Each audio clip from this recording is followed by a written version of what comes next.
An investment in knowledge pays the best interest, said Benjamin Franklin. And it is always said the more you share knowledge, the more it grows. So here we are at the 2-day National E-Conference on exploring IoT in smart cities applications in context to Chhattisgarh state, sponsored by All India Council of Technical Education and organized by Bhilai Institute of Technology, Durg, in association with IEEE Nagpur subsection. A very warm and cheerful good morning to the August gathering joining us today for the conference. I, Noyonika Banik, on behalf of Bhilai Institute of Technology, Durg, would heartily like to welcome our honorable chief guest for the conference, Professor M.P. Punia, sir, Vice Chairman AICTE, Dr. Arun Arora, sir, Principal BIT Durg, Dr. Manoj Kumar Tiwari, sir, Regional Officer and Assistant Director AICTE, Dr. Manisha Sharma, ma'am, Dean Academics and Head Training and Placement Office BIT Durg, our respected expert speakers for the conference, faculty members, and participants. As very well quoted by Albert Einstein, in the middle of difficulty lies opportunity. In these difficult times of pandemic, BIT Durg brings to you an ocean of opportunities to learn and prepare yourself for the upcoming challenges. Without further ado, I would request Dr. Manisha Sharma, ma'am, coordinator of the conference, to kindly welcome everyone. Please, ma'am.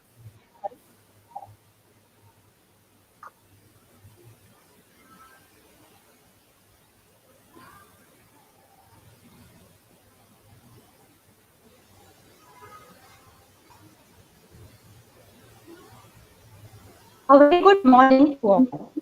Respected Professor M.P. Punia, sir, Vice Chairman AICT, Dr. Arun Arora, sir, Principal BIT Durg, Dr. Manoj Kumar Tiwari, sir, AICT Regional Officer and Assistant Director, expert speakers of the conference, Professor Rajesh Kumar, sir, MNIT Jaipur, Professor Dibanjan Das, IIIT Raipur, Mr. Kanwaljit Singh Kukreja, Business Head, Schneider Electric, Mr. Madhusudan Nayak, Founder and CEO, iCapotech Limited, Ms. Anita, IoT Educator, Mr. Anand Aditya, IoT Developer at TCS, faculty and participants. On behalf of BIT Durg, I would like to extend a warm welcome to you all to the AICT sponsored National E-Conference on Exploring IoT for Smart City Applications in context to Chhattisgarh state. First of all, I would like to thank AICT for giving me the opportunity to organize this conference. I have no words to express my gratitude to Professor M.P. Punia sir for accepting our request to be the chief guest of the program. It's a dream come true to hear from a visionary speaker, Professor M.P. Punia sir. Ever since I got the opportunity to hear you live, sir, during the UKD Academic Leadership Program in 2018, I was convinced that academicians from my state should also be benefited from your vision and motivating talk. In fact, sir, we have conducted an academic leadership program for Chhattisgarh state, and we have taken your speech, your vision, as an example to depict true leadership qualities. Words of wisdom from a true leader would set a positive tone for the conference and be a source of inspiration for all of us. Thank you, sir, for honoring this conference. As Naya Raipur of Chhattisgarh is the fastest growing smart city, I always felt that we academicians should also contribute to its growth, and there should be some platform where we may discuss with the industry about their requirements so that research may be pursued in the right direction. So, sir, this is how we have planned the conference. As experts, there are three academicians blended with three industry experts who are actively working in IoT sector. Well-known academicians and researchers in the field of IoT, Mr. Rajesh Kumar sir and Mr. Debanjan Das sir. Naya Raipur Smart City project has been implemented by Schneider Electric, and Mr. Kanwaljeet, who has led this project, is with us today. We also have amongst us a well-known IoT startup who has started his journey from IIT Bombay, giving home automation solutions. Its founder and CEO, Mr. Madhusudan Nayak, is with us today. So I hope that this conference shall give the desired outcomes as expected. Nearly 28 research papers in the field of IoT are a part of this conference. We would be having a live feed of the conference to our BIT Durg TPO office YouTube channel. Thanks and welcoming once again to one and all.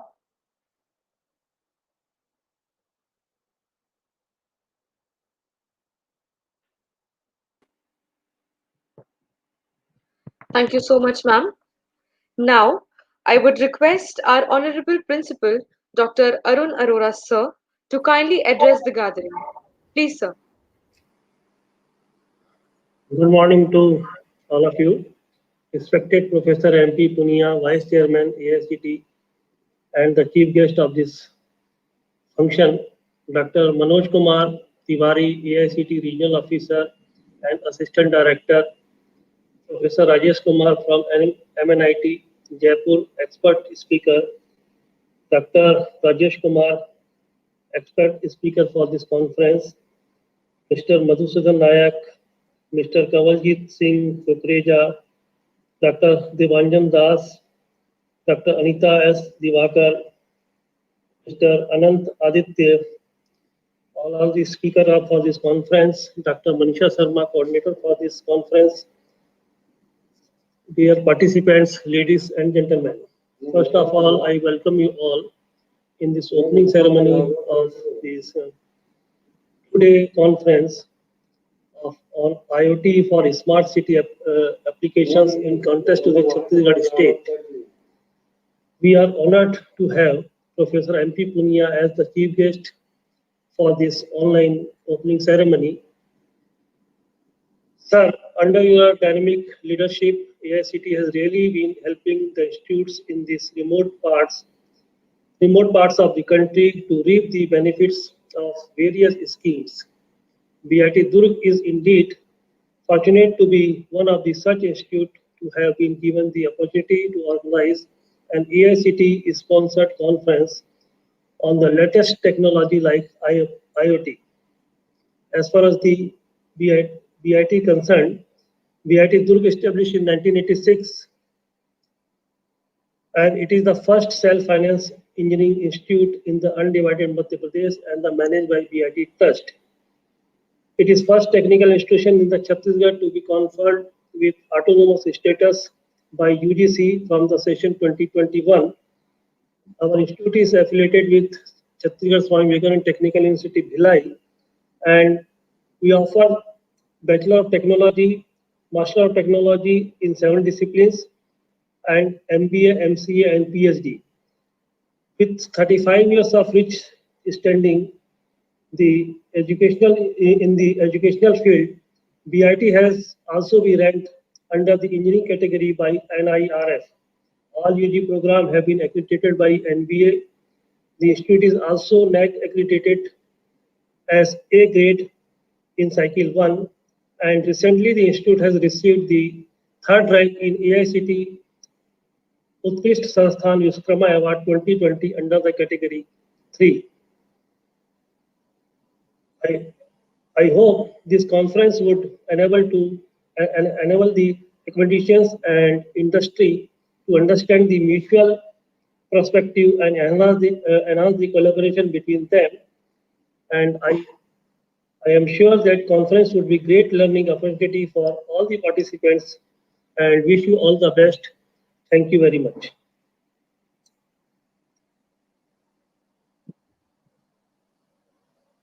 Thank you so much, sir. This conference will never come into action without the contribution, time, and efforts of our respected speakers. We are extremely proud to have amongst us some highly knowledgeable and experienced session experts, and we extend heartfelt gratitude to them for contributing to the value addition of the conference. Now, I would gladly like to introduce all our session experts to the audience. Our first session expert is Dr. Rajesh Kumar Sir, Professor MNIT Jaipur.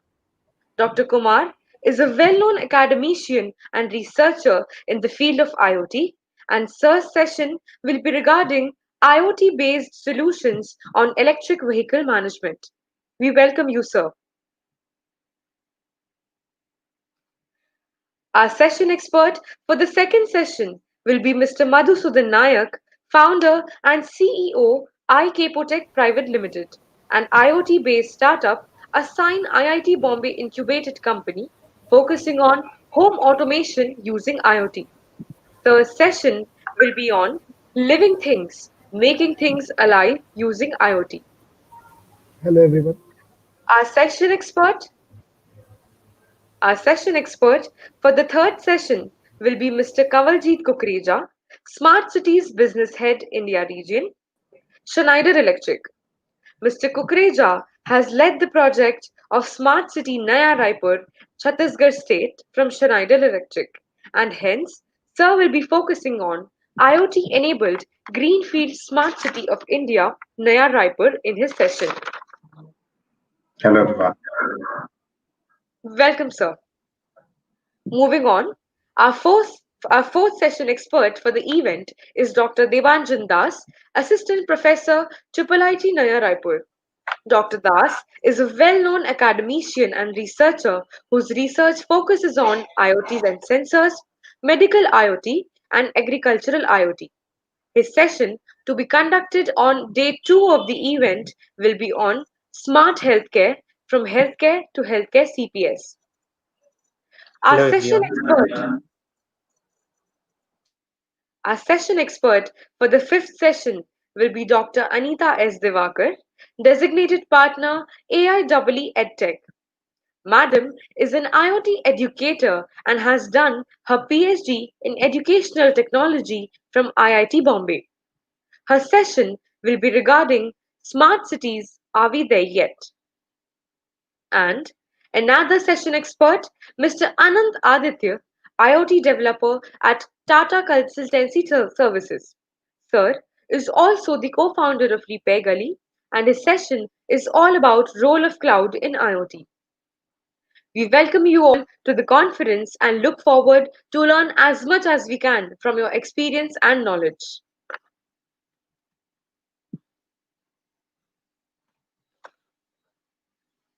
Preachings and experiences of an adept personality will never be enough for us. And hence, I would request our Honorable Chief Guest of the event, Professor M.P. Punia, Sir, Vice Chairman, All India Council of Technical Education, to kindly give in his valuable and enlightening inputs to our audience. Professor M.P. Good, Punia, Sir, is specialized in the field of mechanical engineering, renewable energy, and sustainable development. He is MTech and PhD from Indian Institute of Technology, Delhi. He possesses a vast experience of 30 years, has published more than 90 research papers in national and international journals and conferences, and has published 10 books and 2 lab manuals. Professor M.P. Punia, sir, is presently serving as the Vice Chairman of AICTE since 2017. Prior to this, he was the Director of NITTR Chandigarh. Professor Punia is also the recipient of Bharat Mata Award conferred by Indian Institute of Oriental Heritage. We are really proud and honored to have you with us on board, sir. Please, sir.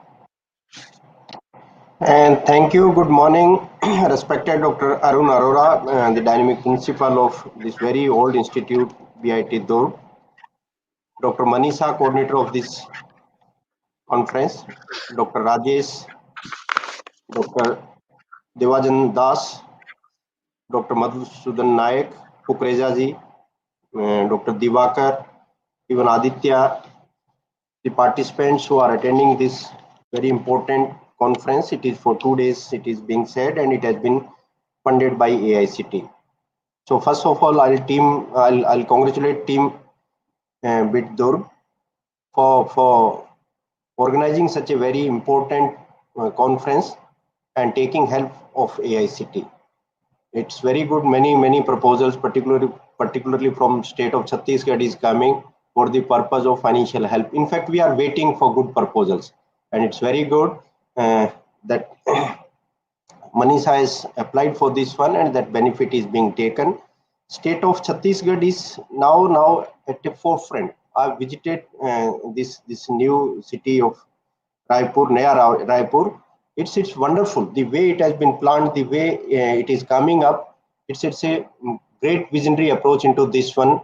And as Mr. Kukreza is here, the planning part which they are doing and the way it is getting expanded, it's amazing. And now it is being said that application of IoT in planning and development of this smart city. So I'll congratulate whole team, even the teachers who are participating into this very important event. And my humble request will be, whatever learning we are having, it has to be applied. It has to be applied for the betterment of the society. That is the foremost task. As far as our technical education is concerned, we are having huge technical education in the country. Probably we are second after China. They are producing around 1.2 million graduates, engineering graduates every year. We are producing 1 million. So in large number, these graduates are coming out. At present in technical education, which includes management education also, pharmacy, architecture, arts and crafts, design, polytechnics, engineering, all sort of courses, if I'm combining all together, every year 2 million students are taking admission into this one in our country. And total capacity which we are having, which can be accommodated, it is around 3.2 million, but actual admissions are around 2 million. So roughly 50% seats are getting vacant. And one of the reason why seats are not getting filled, and the people, the industries are saying that graduates are not getting that sort of education which is the need of the industry. Whatever contents they are saying you people are delivering, it is not according to the needs of the industries. You people are far behind. Industries are competing at a global level. The institute, the universities, the contents which we are teaching to our students, they are far behind. They are far up. Means old contents. So it's a very serious challenge. But a new thing which is coming, that particularly these emerging areas like Internet of Things or artificial intelligence or robotics, in many areas now institutes have started working, and that is one example of this one. So even the industry partner or industry experts which are connected today, please convey this message to your colleagues, to your industry, that now even academic institutes are also changing according to the needs of the industries. That is foremost. In fact, this pace and the speed and the level of environment type of MES which we are providing to our academic institutes, it should be certainly aligned with the needs of the industries. Otherwise, there won't be much use. The challenge which we people are facing in technical education, I'm saying 1 million students every year, they are graduating only through these BTech programs.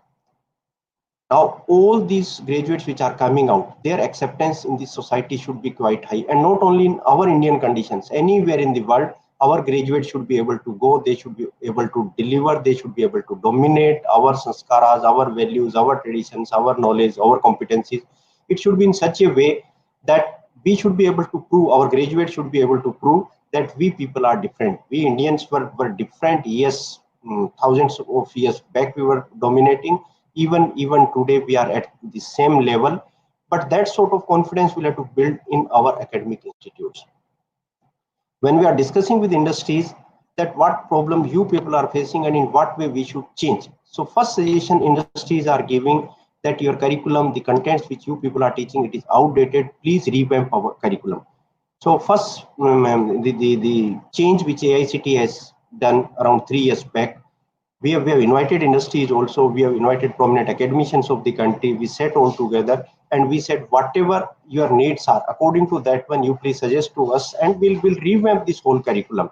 So 3 years back in whole country, even your institute is autonomous, but certainly some of the outlines of our curriculum, it is being followed in BIT Durg also.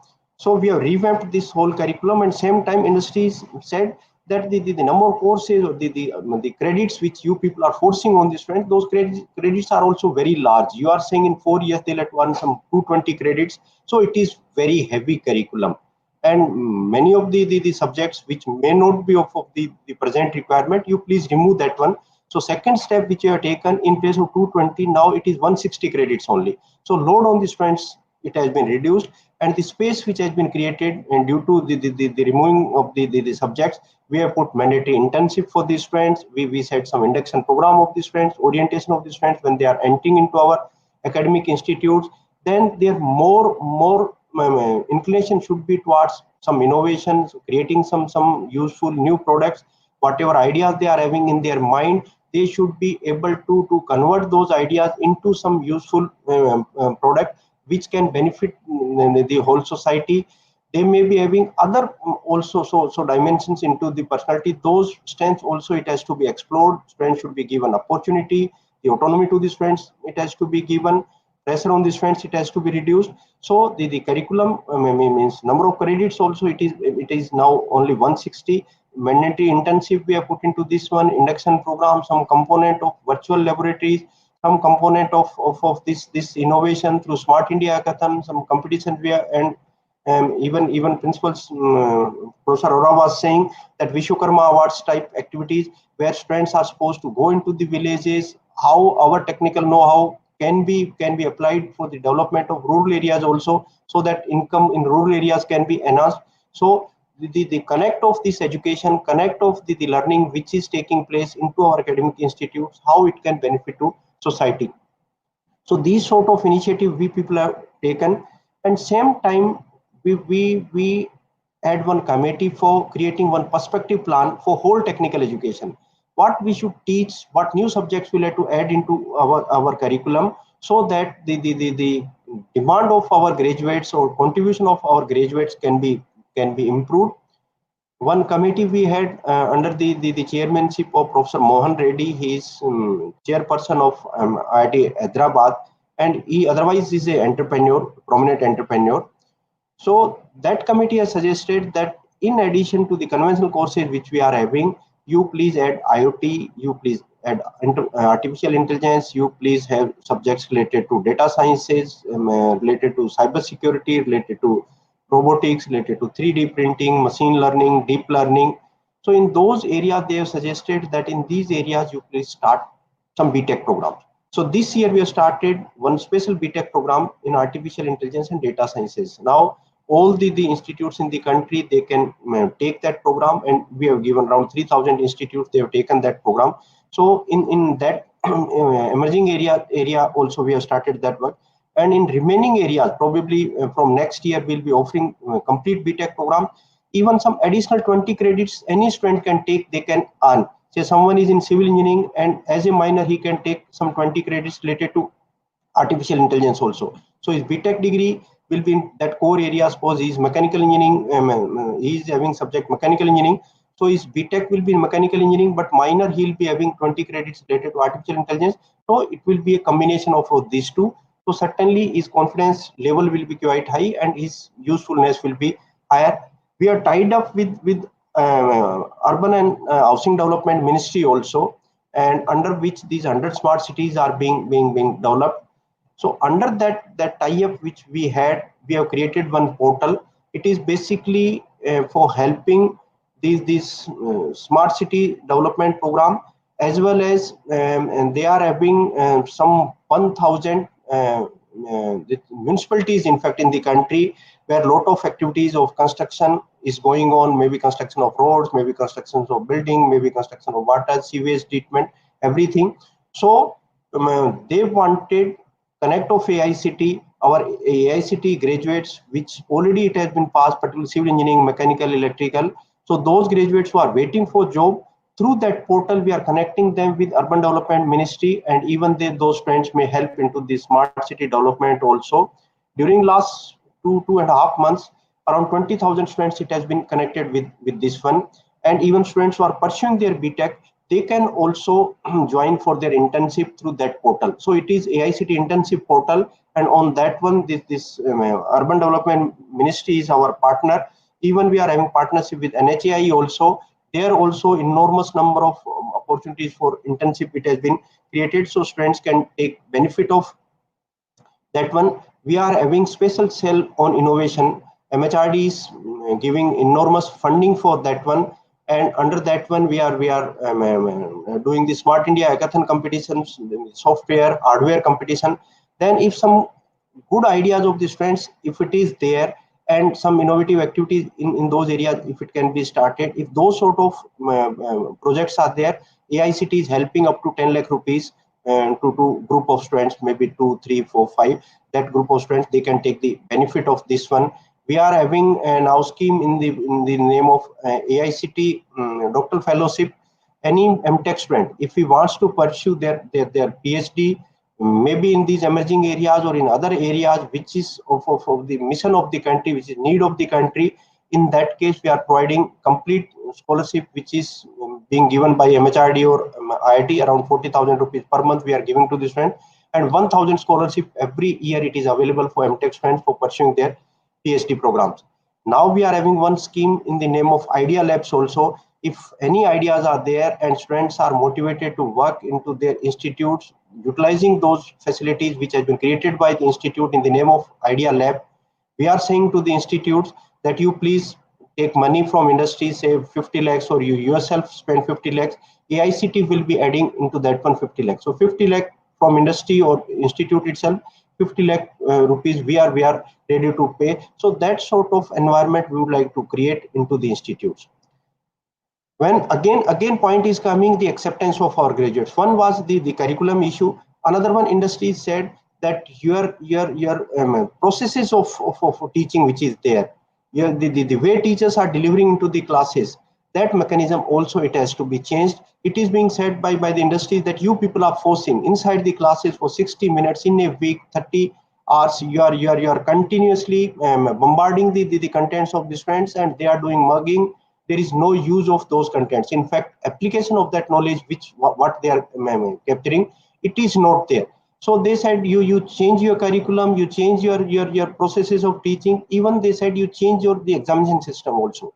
Now according to our policy, in our question paper setting or the AICT examination policy which we are having, we are saying to the institutes that you prepare your question paper in such a way so that no remembering component in that question paper it has to be.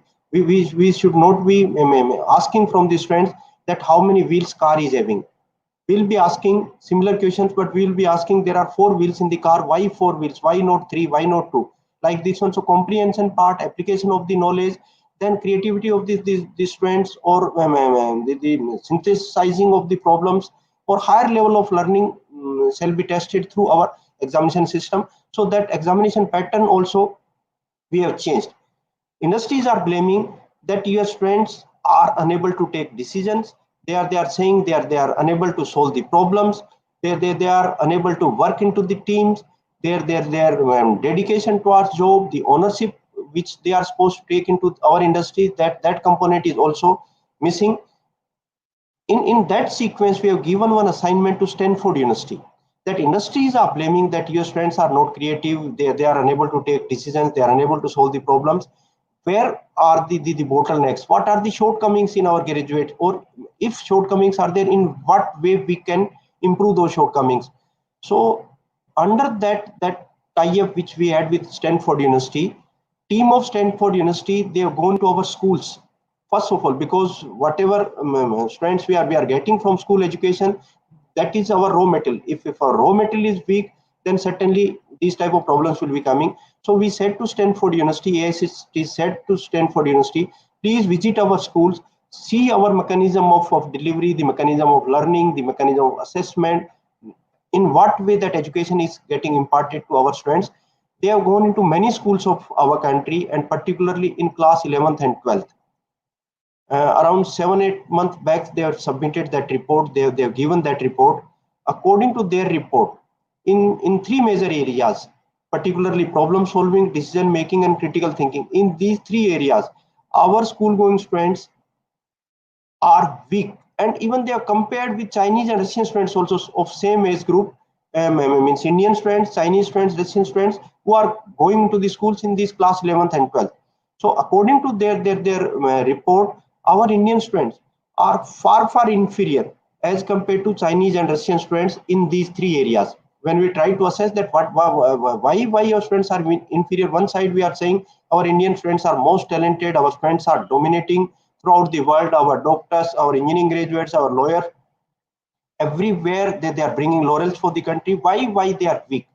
So two things we could assess through that one, or conclusions we could draw. One, even in our family system, no freedom we are giving to our children. Say they may be 15 years old, 16 years old, 17 years old. Whenever some question of discussion is coming, or whenever some questions are being asked by our children, as a parent, as a guardian, we are saying that everything we are knowing, you don't know anything.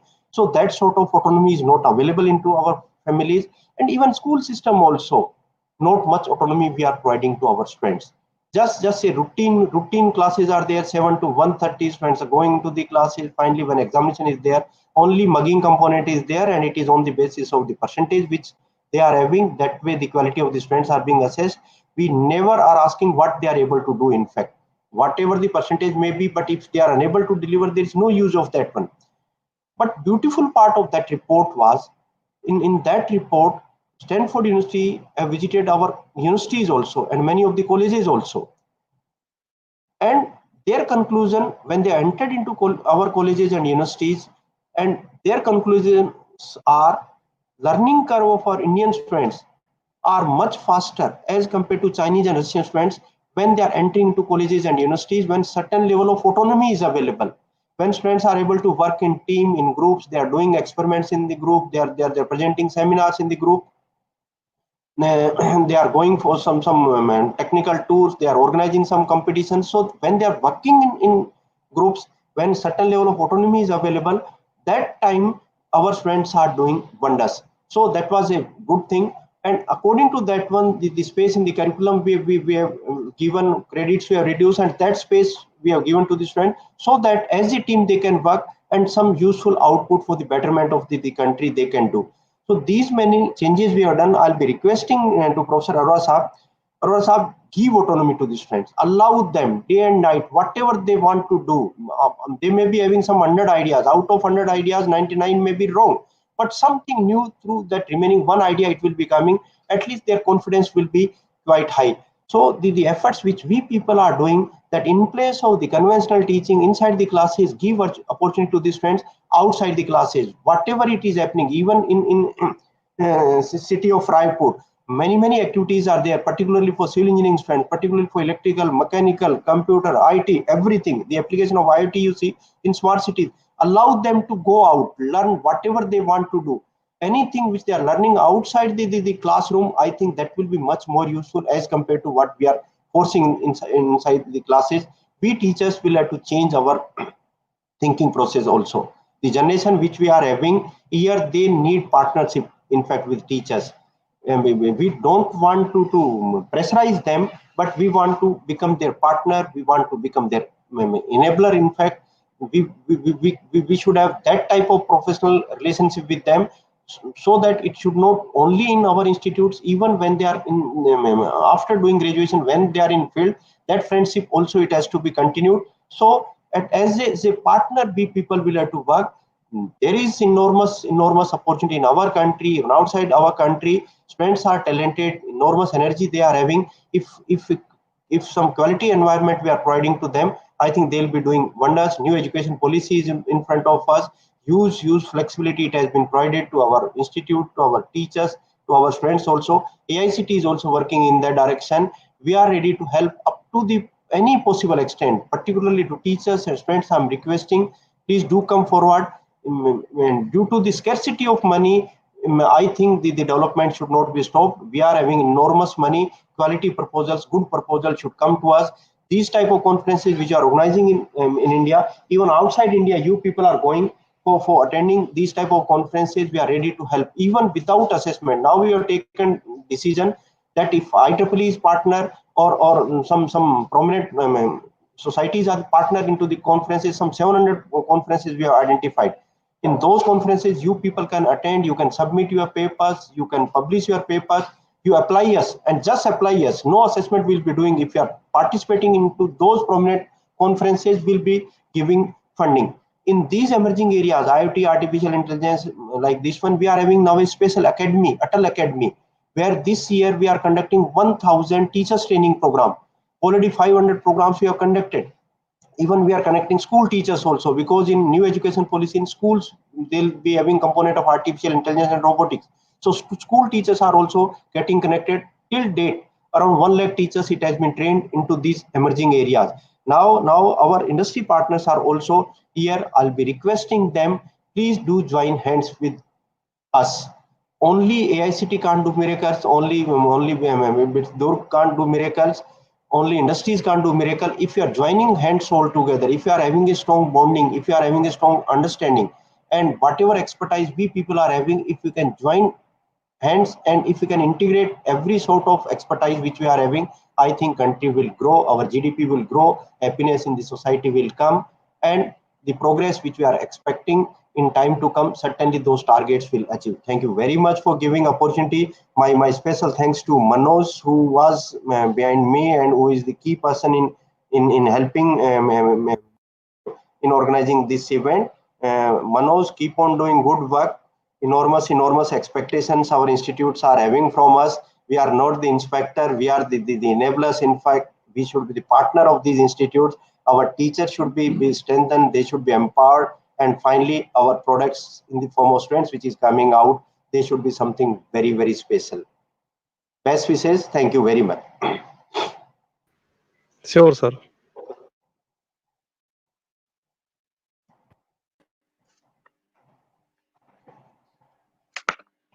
Thank you so much, sir, for enlightening us regarding the opportunities we have ahead of us.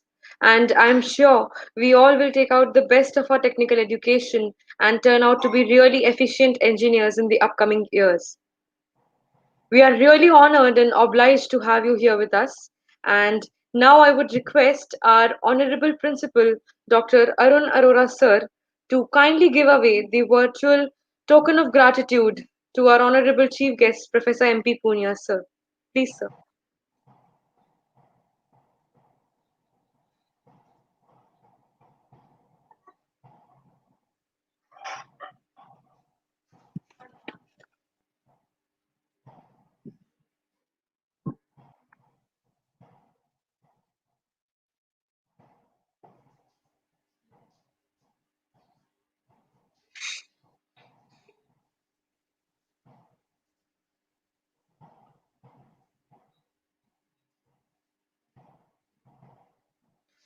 Sorry, we have a technical issue here.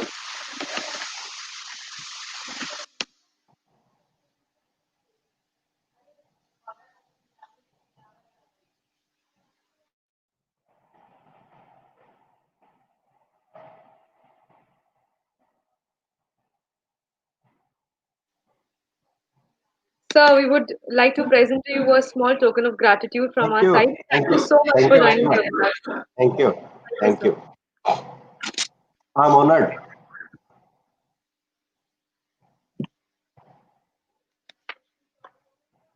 We would also like to present a virtual token of gratitude to Dr. Manoj Kumar Tiwari, sir. Thank you so much, sir, for joining us and for joining the conference and giving your valuable time. Thank you so much, sir. Thank you. Thank you. I am honored.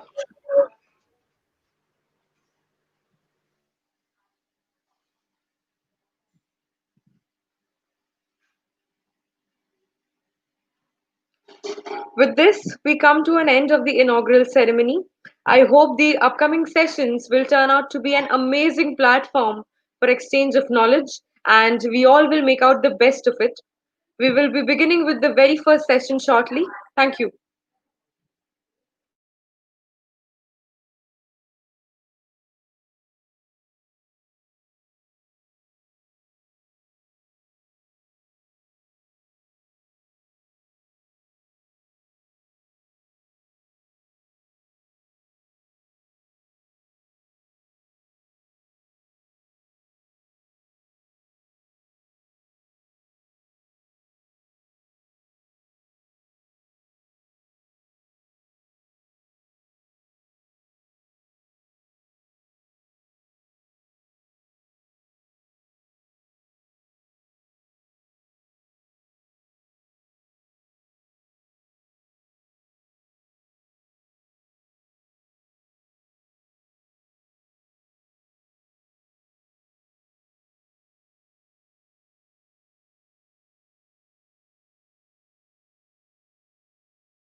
Without further ado, I would like to warmly welcome our very first session expert for the session, IoT based solutions on electric vehicle management, Dr. Rajesh Kumar Sir, Professor MNIT Jaipur.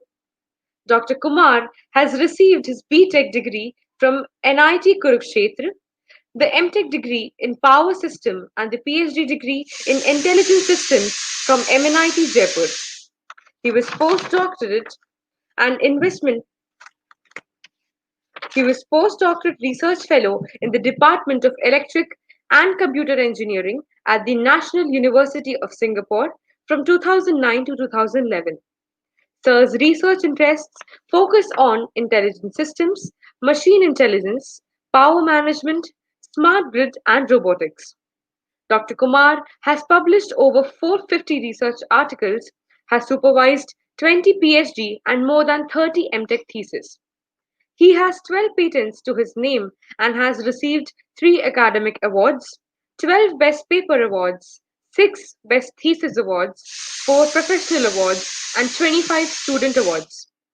He has received the Career Award for Young Teachers in 2002 from Government of India and is on 12 journal editorial boards. Dr. Kumar is also a senior member of IEEE USA. We are extremely honored to have you with us, sir.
Dr. Rajesh, sir, will be joining shortly with us.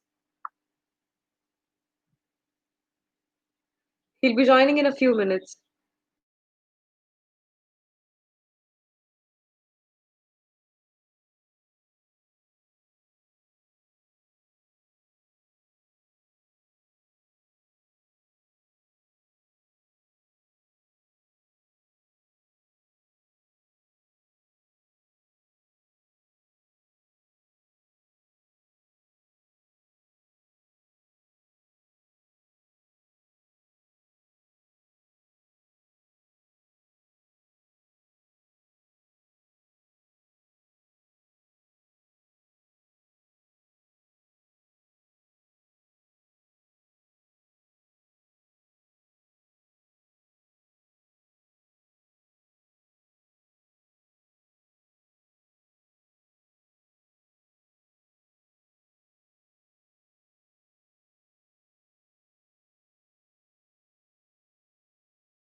Hello, good afternoon to all. Am I audible? Am I audible to you? Yes, sir, you are audible, sir. You are Any audible. issue? Hello. Yes, sir, you are audible, sir. Okay, fine. Yeah, okay. Good afternoon to all, and today for next 30 minutes or so, we will discuss few things on how IoT will be a game changer for electric vehicle and management. When we talk about electric vehicle and vehicle management, there are two things which are very important and where IoT is playing a big role. One is the vehicle itself at the level of the vehicle, and the second one is basically the power people that who give the power or charge the vehicles and the manage the things there. So one is on board and another one is off board basically. So that is what we are going to discuss here. So just since this one is the uh, uh, first presentation today, so just a brief idea on IoTs. What is IoT? And so we can take it. It's a connections of various devices. Sorry for the interruption, sir. Yeah. Could you please turn on your camera, sir? Camera, then bandwidth is an issue. Then I have to switch on to the different machine then. Okay, I'll switch on another machine and then okay we can make it like Sir, this. it will be good if you could, please, sir. I'll try because so- okay, let me try it again.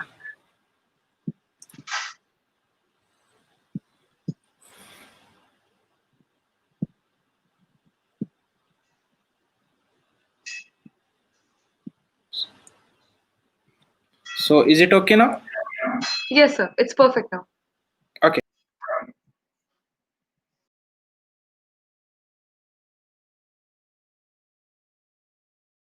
Physical devices, physical systems, and then where can we connect those devices through some kind of a communication mechanism, and we can connect on some kind of a platform, and that comes the terminology which is known as your Internet of Things. So when you do so, you can share the data, and then you can collect the data, you can infer the data, you can extract meaningful information out of it, which may lead to some kind of very interesting operation of the things there. Okay, so what's the meaning here? Meaning here is basically we have devices, and we don't expect each device has an internet connections and like this, and they don't have also. So can we make them, these devices, can we make them to talk to each other independent of human actions or human involvement? Can we connect certain kind of external objects to it, or modify these ones so that they can talk to with each other? So then we shift from simple things to another domain, which is your Internet of Things, where your physical devices, they can transfer the signals to each other and they communicate to each other. Okay, so that's how you can have understanding of the things and the Internet of Things there. And when we talk about the Internet of Things, try to develop how to develop Internet of Things and how you use all those things there. There are other speakers on that one. This talk is more specific on the particular usage of it, but these are the common things you will find there. There are interrelated. These are interrelated systems. You can see here on your screen there are mechanical machines, and then sensor networks, then electrical networks, digital machines, and the computing devices. All are talking to each other, and then they are taking a decision based upon certain kind of system you have developed there, or some kind of computing system you have developed there. So the data transfer between these devices, there is no like human to human interaction or human to computer interaction. They are doing the things of their own, and that is what is expected in while we are developing any IoT platforms and all those things. So we have devices, and devices, a certain kind of physical devices, they have certain kind of calculations or observations, and then those things, these devices are communicated through a connected through a communications method, and they share the information and they perform certain tasks there. So and it is basically whatever is the right now moving around the world, what are all buzzwords and all those things, people call those as buzzwords, but I take those are the new technologies there.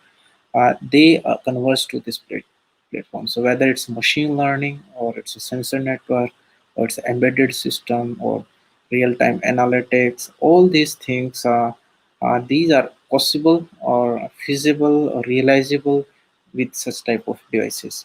So, but very obviously, you want to achieve these things in practical. So then you need a contribution from everybody, consumers, the industry people, and the government bodies who are handling all these things there. This one is a simple overview structure of this one. So what are the characteristics there? What we look there basically? It's not only the like okay, they are capturing physical things and then they are sharing the things with each other. But what we are looking here is we are looking for the this structure platform as an intelligent platform. So they must have a certain kind of uh, information extractions, hidden extractions, features extractions, information extractions, and then not only the extraction, then inferences also. That like okay, we have certain kind of imports, then how we can infer those things. There are various architectures we need to develop. Architecture in a sense that okay, uh, how they are they able to communicate each other properly, and all those things are there. Network architecture is another area, because each unit or each device itself is configured with a different kind of a system. So how you can put them in a localized network, or how you can put it in a bigger network. Complexity is again a very big issue, because we as we keep on increasing IoT devices, the system complexity keep on increasing, and if so, then yeah, how we can address those things there. And yeah, space size considerations, all this comes there as a characteristics of IoT devices. So there are three stage or four stage IoT structures there. Normally, we categorize it. So first one is the sensors and actuators. Basically, the job is to sense the things which are there in the physical world and then convert into another form in form of signals and all that. The second one is internet gateways and data acquisition. So we sense sensors generate certain kind of signal. We collect those data, and then we pre-process those data, and then yeah, store those data for our further calculations and all these things. So these are IoT structures, and you can see on your screen we have devices. So devices may be your machines, people, tools, car, traffic light signals, animals, can be anything like that. And then there we put sensors. So sensors may be wired or maybe wireless, and then we have internet connectivity, so we can have data aggregations and measurements and the control, and then we will pre-process, we go for certain kind of filtering those data, and then collecting some features out of it, and then we store it for the analytics and management and all. So this one is a pipeline, we can say that, to apply for any IoT based solutions and like this.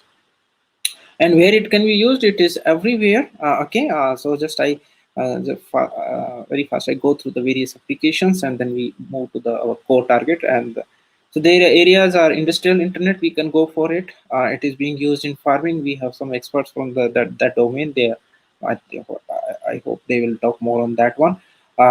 Health and wearables, it's a big, they revolutionize the health monitoring systems and all these things. So there are a lot of application in that domain also. Smart home, we have some excellent startup personnel from smart home side. They I expect like they will talk more on that one, that how a home can be converted into a smart home using IoT embedded systems there. Smart city is there, then smart grid is there, and then yes, we have something which is changing now very fast, that is vehicles there. So we are moving from our fossil fuel vehicle to your electric vehicles. So we talk about connected vehicles, traffic monitoring, electric transportation. So this one is basically intelligent transportation using IoT. This one is today's my agenda here, to discuss on that how we can use uh, your IoT for this purpose there.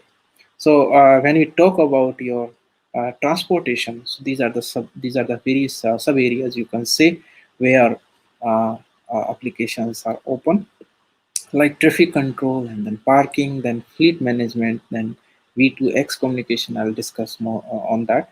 Safety, vehicle control, and road assistance. So few of them are on board. On board, I mean to say on the vehicle, and few of them are off board. That means they are not on the vehicle, but yeah, they are required to manage the things properly. Okay, so we are integration of communication, we are integrating control and information processing. So all these three areas are covered under vehicle infrastructures and users there. So why we are talking more on that? Because we are shifting. It's a shift of technology from fossil fuel to your electric vehicles, and the reason is very simple: that population is increasing, vehicles are increasing on the roads also, emission is high, and that is a major concern for everyone because of the pollution generated by the fossil fuels and all those things. So throughout the world and in our country also, government is pushing uh, towards the uses of electric vehicle because that helps in reducing your emissions. And the challenge is emission is not a challenge as such, because when you go for electric vehicle, obviously emission will reduce, but the operational cost is high, and now the research and the work is going in that domain, that how to reduce the operational cost and base cost also. So that's one is a major, one can say, a shift from in the automobile, shift from your fossil fuel to electric vehicles. And when we move for electric vehicle, there are various challenges. So I'm just starting with the on board means on vehicle challenges. So this I have taken pic I have taken from Google, that you can see that there are two batteries in the middle section, they are green part. And if you are using these two batteries, yeah, you can use this as an electric vehicle and you can drive it. But the challenge with this vehicle is, what you look at present is, uh, when you buy any vehicle, you need two things. So one is the average, and another one the speed, basically. So okay, average can be maintained there, but if you're looking for a speed, then you have to go for the bigger size of batteries there, because the speed and the thrust generated by electric vehicle depends upon the battery and availability of the battery. So then the suggestion is that instead of using two batteries, they move for a large number of batteries there. Okay, so you can see here there are many batteries, or the battery size is quite big, and this vehicle is able to push or able to generate more thrust or more power, so satisfying those requirements. But what is happening here is, because of increasing the battery size and all that, the vehicle uh, vehicle compactness is suffered, because the size is big size is there. So it may be bigger in the size, the compactness may be not proper, dynamics also may be addressed there. So people move from this architecture to this kind of architecture. And here you can see there are small battery packs are being used there, instead of a very big battery, one single battery or two single batteries. They are using a small batteries, and they are connecting in various combinations. So what is the advantage of this one over the earlier configuration is, like, here if one small pack is not working properly, in that case also we can keep on moving because other packs support it. Whereas in case of big batteries, single big batteries, if there is a failure, then it's a complete failure of the system. Okay, so these are the certain architectures people have proposed here. You can see many batteries there, and what we want. I have just taken some conceptual picture from all these pictures taken from Google platform. So what we want on our car like this. We want on our dashboard that, like right now we are using petrol vehicles, so on your dashboard you have an idea that how much is the petrol left, okay, or how much diesel left, or even some more indicators are there, the temperature and all those things are already there. So if I'm going for electric vehicle, what I want that, okay, how much is the charge in my battery left, or how far I can go with this much of battery, or other parameters which need to be monitored. Basically, what is the temperature of the cables which are being used there? What about the insulation of those cables, because the current is flowing through those cables, and so those are the things which are very important, and everybody want those things on the screen just to ensure enough that, okay, I can move. I can reach from one point A to point B safely, and all those things. And now if you want all these things on your dashboard or the information, then you need IoT devices. Because okay, I put a voltage sensor and it sends it, and then yeah, I need to check it. Okay, what is the meaning of this voltage value at that particular point? And then that has to be collected somewhere, and from various nodes, information is collected, and that how it has to be used. So let's take a first example, that is a battery management system. Okay, so this one is a battery management system, and why we are talking about battery management system. So from those figures, we conclude that yes, small battery packs are very good solution if they place in certain kind of a combinations. So if the battery packs are there, so small batteries are there, then we need to check what is the health of those battery packs. Okay, so are those battery packs are good enough, or are they are totally discharged? What is the state of charge? So it's very difficult to measure the state of charge on a running vehicle as such. So what is the way to do it? But you can put some sensors like voltage and current, so that it can give you information how much voltage is extracted from that, or how much current is how much is of voltage left, or charge left, or how much current is drawn. So you can see here we have your data extraction, and then we have filters to remove the noise, and then we have some computational model, battery models, which are basically estimating. They are not like, these models are not like exact models, because to model your battery is a very difficult task. It's a very complex chemical composition. Each battery, you can say that same brand, same day, same rating, if and you purchase from the same shop, those two batteries have a different kind of parameters. So we have one model, but and from there we try to estimate the states, try to predict. We have real values, and we keep on updating our models. So the computing model is there, which give you SOC, SOH, and SOF. SOC state of charge, as state of health, and your state of safety features, and all those things there, which are being used for further calculations, and which will be displayed on your screen, that okay, what is the condition, or what is the state of my battery packs which are there. Am I able to reach from my home to my office or not? So those things are being calculated like this.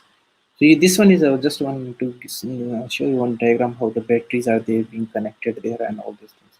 And there are very typical issues, because see, there are two batteries, and if they are connected and one of them is degrading fast, that SOC curve is fast. So what will happen when you use those two battery? So one is degrading fast, so also is, so it is completely used. So whole of the burden comes to the only single battery, and even it may damage that single battery. It may happen. So such type of things, there are various such type of issues are there. So there has to be a management system, so that these batteries can be managed in the most proper and proper way. So we need a certain kind of a battery management system. So we put the sensors uh, and try to uh, observe of the parameters like voltage and current, and from there we try to model it. So I'll just give you an idea that how, so what is the job of how it is being done. I'll show you a few slides on that. But what is the job of your battery management system is basically your safe operation, state monitoring, the state of your vehicle, whether it's good or bad, or likewise battery data, and then control a battery operating environment, balancing between the things and all that. So we need a sensors, we need a communication on those part, and rest of the things which are already there on today's vehicle, like seat belt is there or not, or parking lights and all those. So all those are the sensors, and they will also added up the information through a wireless or wired network to a central unit, which process the data and take certain kind of decisions. So that's the job of your battery management system. So this one is just to give you an idea that how it is being done. You can see here the battery pack is there, and we can measure only three things from there. We can observe the voltage through voltage sensors, current through current sensors, and the temperature sensors there. And those things then pass to this one section which is we call as the estimation section. So you can see here parameters are estimated, SOC is estimated, SOH is estimated, and battery capacity is also estimated. Once these are estimated, then we can predict how much is the available power, and then we can understand it from our how my vehicle is being used, so we can calculate the rest of the parameters based upon that. Also, we can predict our remaining useful life of our batteries and all that. So this one is an indirect way of calculating, and that is being done, and it is possible with the sensors which and the communication between the sensors and the data taken to the central processing unit. Okay, so just to show you that, okay, this one is a simple basic model when we model any battery.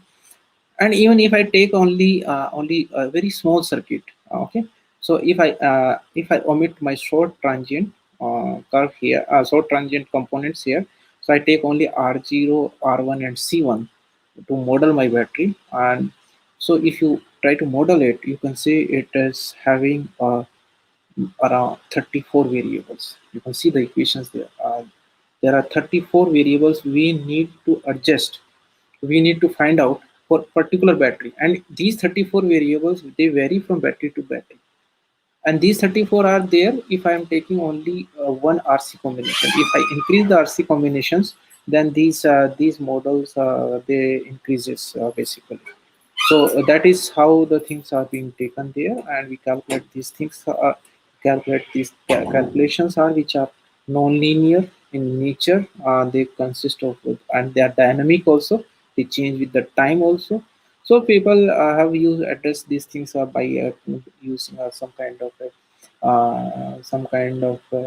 estimation technique. So just I show you, we have tested with various algorithms, and you can see how the 34 variables are being calculated by using various optimization methods, because we need to find out what is the value of this variable. And please note, the charging variables and the discharging variables both will be different, they are not same. So that's because the charging characteristic and discharging characteristic, it varies. What is the objective, why we do so? The objective is to get this thing. You can see here the dotted are the actual values, okay, and then your line is your estimated value, and you can see that the estimated value and your actual value both are in same. Then we can say that yes, now these parameters are good for or these parameters are okay for this particular battery. If we know the parameters, then we can calculate what is the state of charge, state of health, and all those things. And they also vary depending upon the time. So you can see there are three curves. So one is for t is equal to 0, another one t is equal to 25 degree, and third one is t is equal to 45 degree. And please note, these characteristics keep on changing with time also. So more you use, more there is a variation in the parameters. So every time you need to calculate such type of things. So this is how like data are being taken, and what we are taking here: voltage, current, and the temperature, and then from there we are modeling our systems. We are trying to estimate rest of the parameters. So this one is on board calculations. Okay. Okay, so I'm moving further. There is another kind of application which IoT can be used there, because this is a like a simple wiring diagram of electric vehicle. You can see wire is there, and now if the wire is there and heavy current is flowing through it, there are chances of insulation breakdown, and there are chances of insulation puncturing and all those things. We need to check, okay, which wire is having which type, how the magnetic or electric stresses are there. So we need to measure all these things.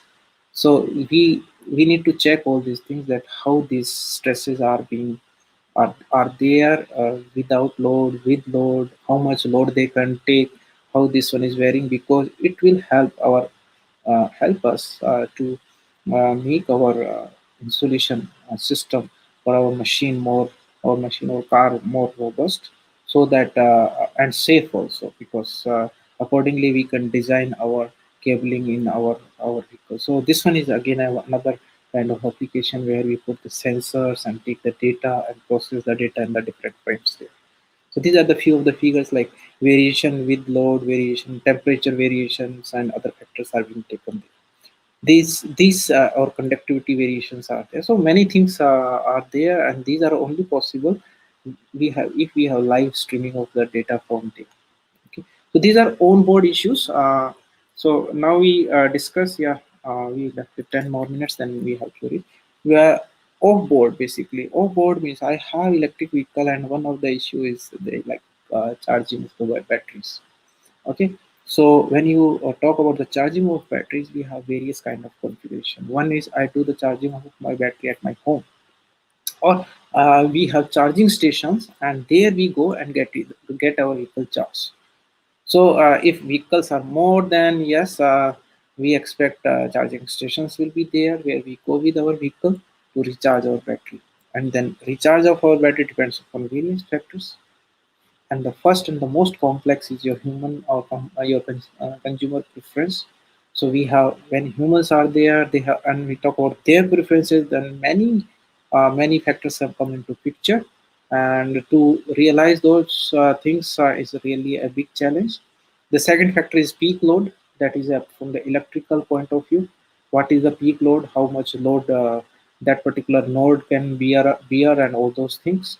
Third one is your availability of charging spaces. That is also an issue, but yes, okay, that is basically design issue. That is, if the space is not there and all those things. And the most important part is that a communication between a consumer, service provider, and grid. This isn't really a challenge. That means because uh, uh, you just think of that you reach to a charging station and there is a big queue, so you are, and your battery is where battery is almost dried, almost on the dying stage. So what to do there? Or so what are the various ways to do it? So we need a very strong communication between a consumer to the service provider and the grid, because okay, consumer said that okay, book the thing, that book the slot, I'm coming to the charging station, and service provider say yes. And once you reach there, and then it is observed that at the same time 10 more vehicles are charging at a very high current, it may be possible that grid failure can be there, like at that particular power failure can be there. So there has to be strong communication between these things, and it's not possible by, like, calling the things, booking. It has to be automated. When we talk about automated, then yes, all these physical devices enabled with communications system, they are required there. So this one is offered kind of charging management kind of system. So scheduling is one of the issue. So scheduling of your charging of EV. So we need two things there. We need the good quality of the good quality of the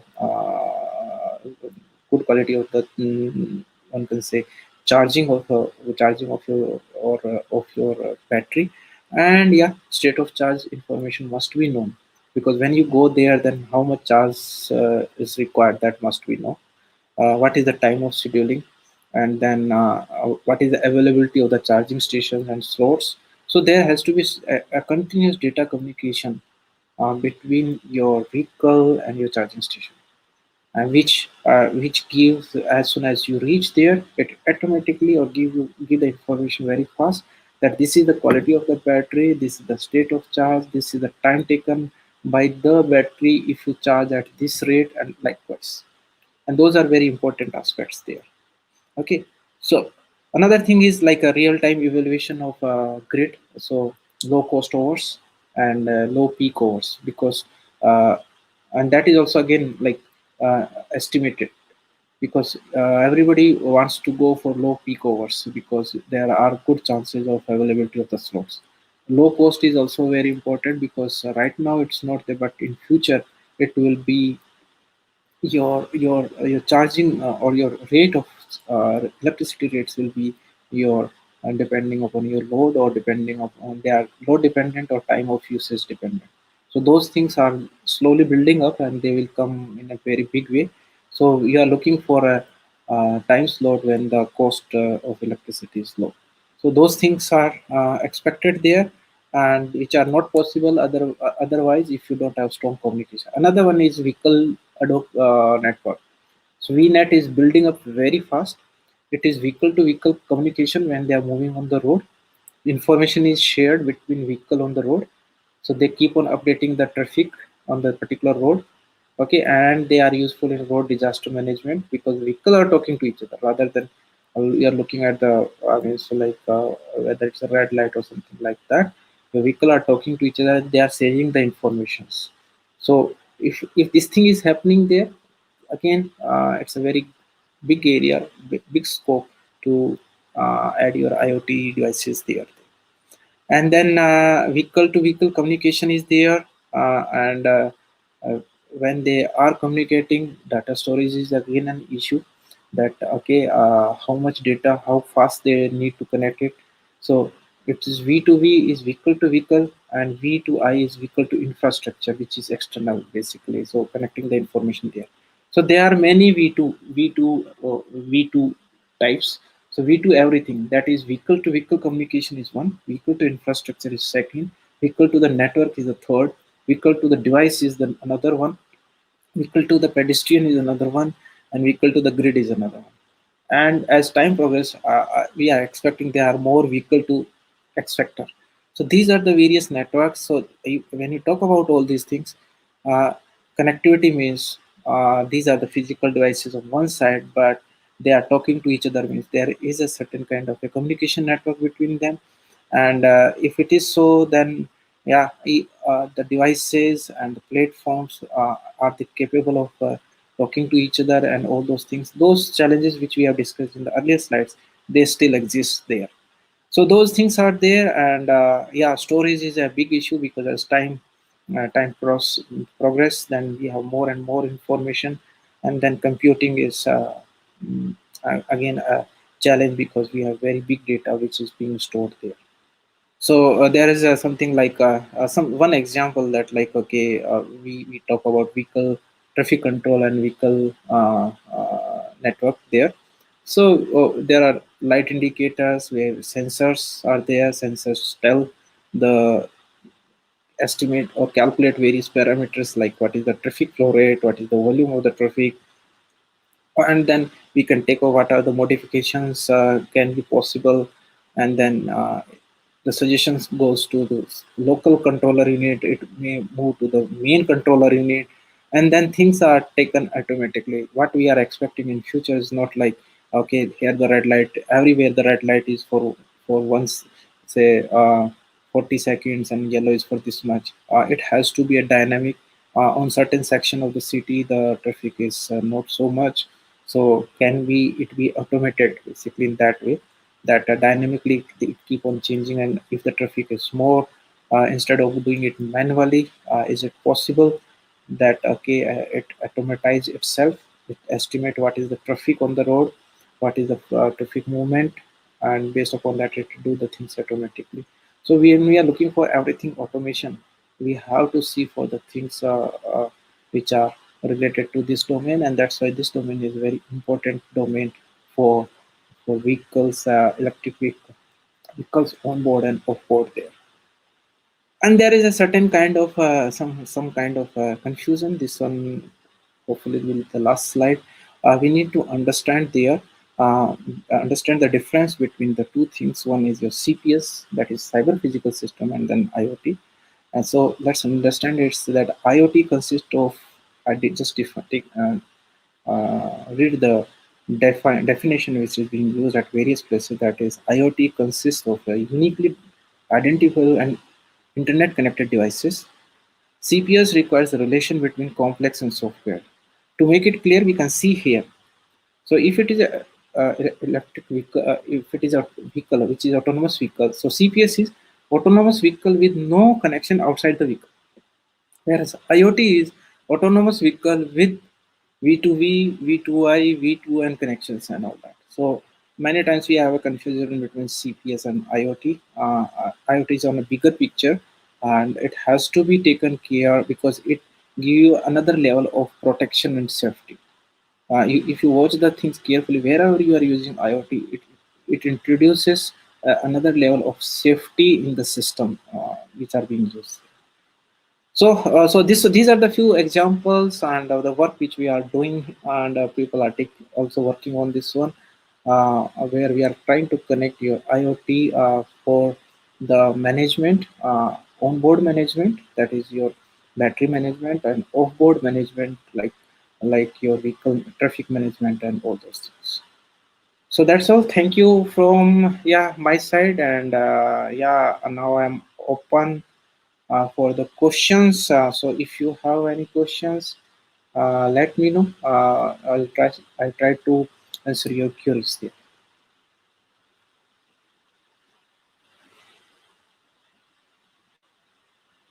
If you have any question, let me know.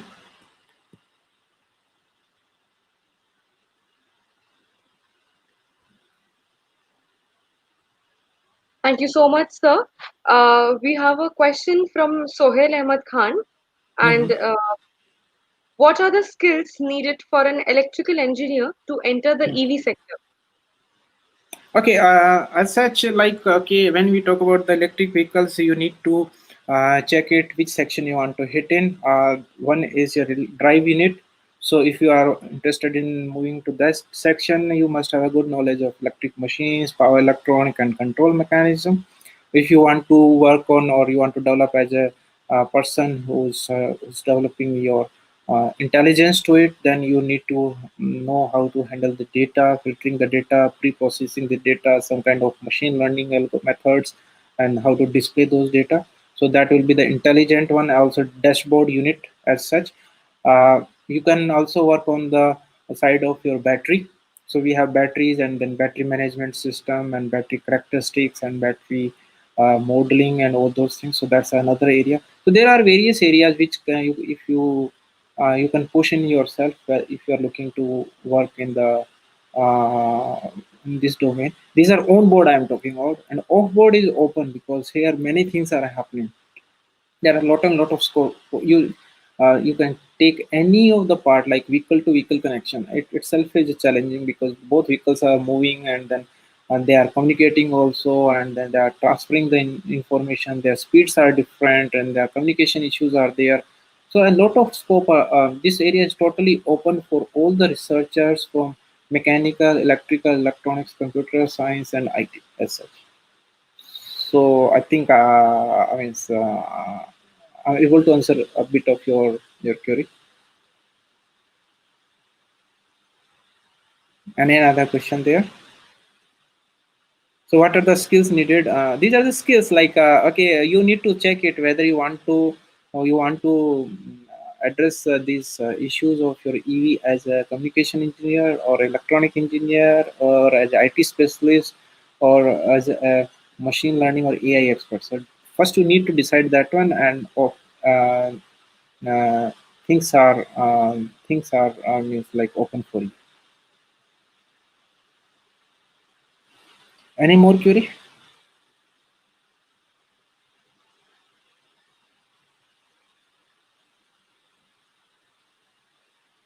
Yeah, please let me know if you have any query.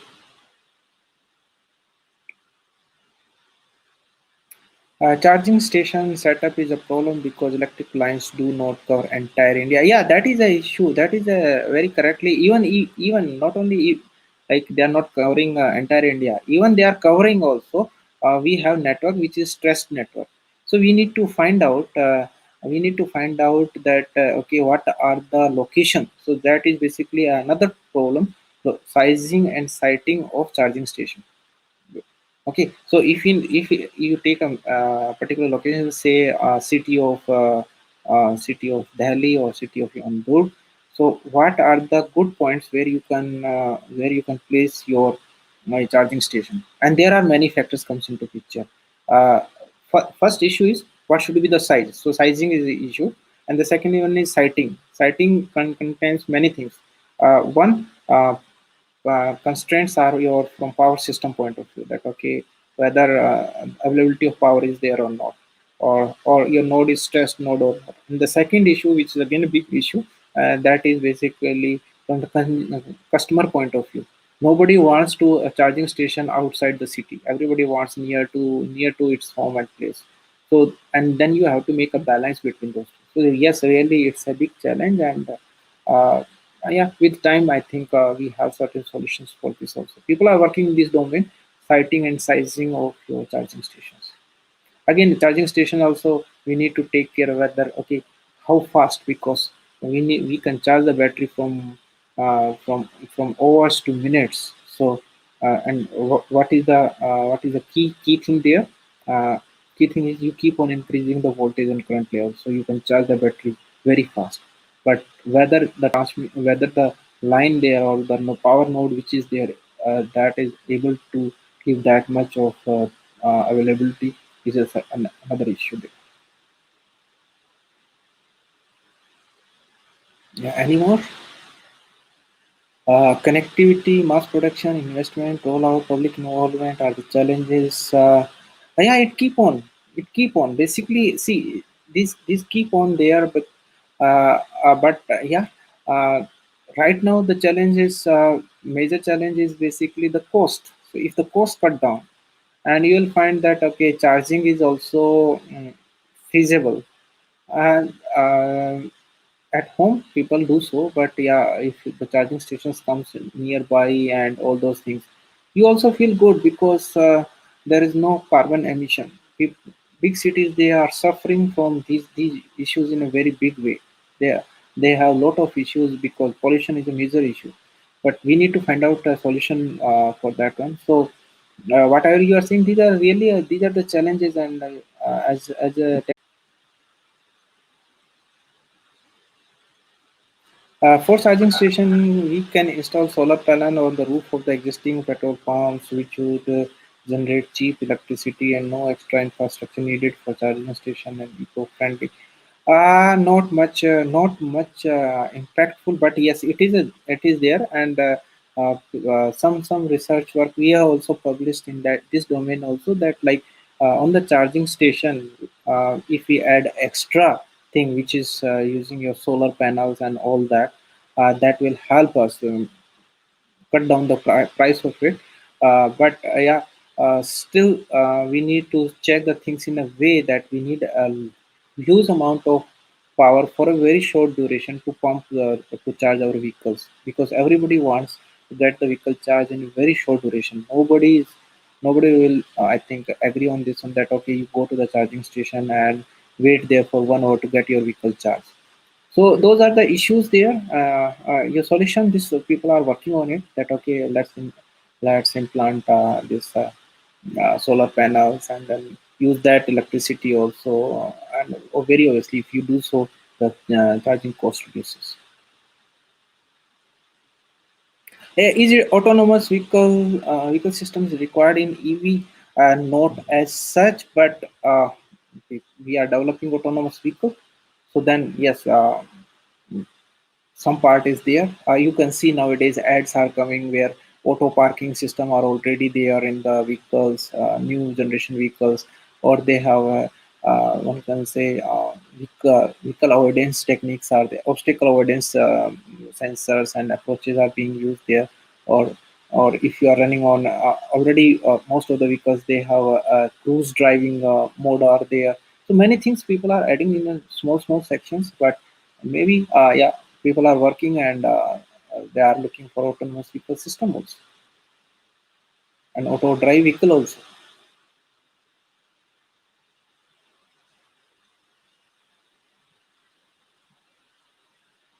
Thank Any you more? so much, sir, for this tremendously enlightening session.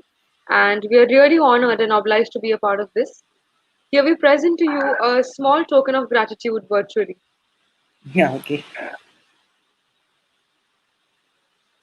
Yeah, okay. Thank you very much. It's wonderful. It's a good designed pic I can see there. And thank you very much. And thanks everybody for listening me. And it was a good interaction with you. Thank you very much.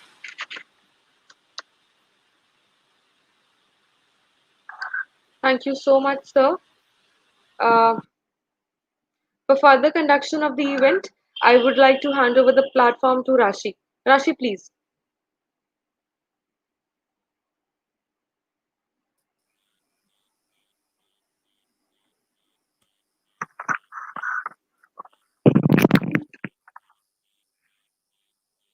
Am I audible?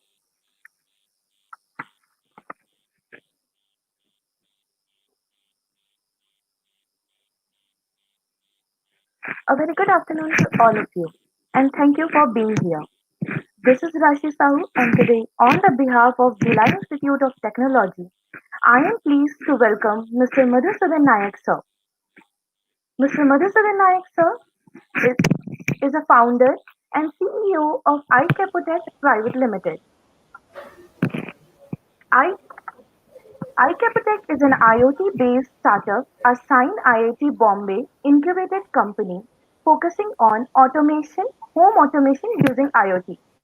iCapotech is a company which enables innovators to nurture the product from fragile product from prototype stage to the finished end consumer product stage. And today, Sir will be sharing with us his expert opinion on how Internet of Things is impacting millions of lives. And his topic for today is living things, making things alive using IoT. With that, I welcome Sir. Yeah. Hello. Good afternoon, everyone. And thank you. Am I audible? Yeah. Yes, So, sir, yes. yeah. Yeah. So, thank you, Dr. Manisha, for this opportunity, and thank you, AICT team. I would really thank everyone that iCapitech has been given this opportunity to present ourselves, like how we are impacting in actual real life situations. Okay, so IoT is a very broad concept. What Mr. Dr. Rajesh has explained. He has explained everything. He has in the first 15 minutes he has explained about what are the applications of IoT. So I'll just start from there, like taking from his context. So I won't make it like too theoretical, but I'll definitely bring some context, like how we can relate like theoretical into product. Myself, an IT Nagpur graduate, then taking an incubation in IIT Science Bombay, Science IIT. Like uh, then this is my second venture, iCapotech. I have been working in IoT from last 4 5 years. Where managed thousands of IoT devices, solve like day-to-day challenges. See what are the challenges on ground. We speak like this can be enabled, like how, like what is the technical infrastructure, what are the possibilities. So with all this considering in mind, we have wonderful products to present, and I'll just share my screen with you all. And okay,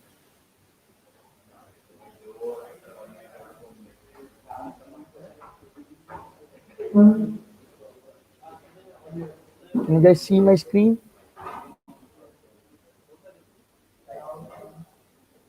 Hello.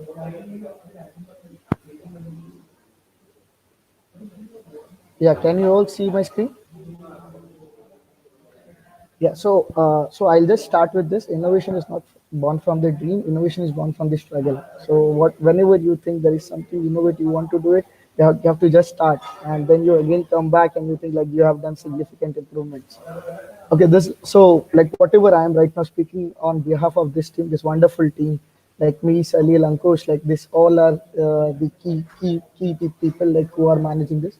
So as you all know, my today's session name, living things, making things alive. So it is all about the interface between humans and machine. Machines too have problem. Machines too have day-to-day challenges. They track, they say about their problems, and there is a representation to it. Yeah. So this is like living things, making things alive. Every non-living things can be converted into living things, like with the help of sensors.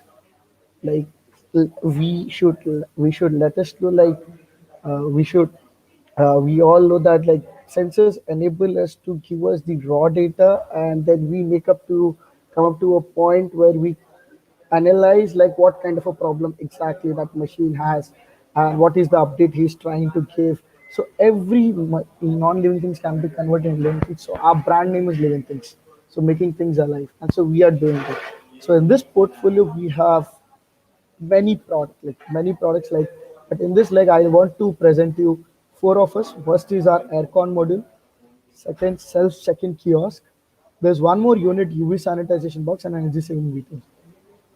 So I'll just start with the product. I won't say like what problem we are solving. We all know that we are just speaking about IoT. So Icon module is like, as we all know, energy saving is the biggest thing like everyone is trying to do right now in the market. But and the energy guzzler is aircon, and in this aircon, we have a monitoring system which we say is as Asra here, where we have a feature of AC and off, AC on off, alert and scheduling, AC temperature control, room temperature display, and even you can do mode switching. So we have a platform for this also. So here I'll also show it in the demo, like how is our module looks. Can you guys all see it? Yeah, I hope like, yeah, it's a heads up. Yeah, this is a module which get fixed at the AC, and from this you can do anything. All remote operations are possible, right from on off, your temperature set point control, your like you can see a temperature set point control, then you can see in the screen. Okay, and even like our team is working on a module where machine we can able to detect the maintenance cycle, which is like predictive maintenance part of it. So this is one of our product. We'll also take you to the demo, but here we want to tell you something very beautiful thing what we have designed in Q. This is completely designed by us. So this machine speaks. Like there is no human involved, and in COVID we have to reduce like human interaction.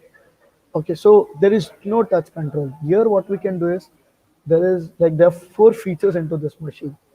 Your mass detection, IR body temperature, UV sanitization, and hand sanitization. All four things in one machine.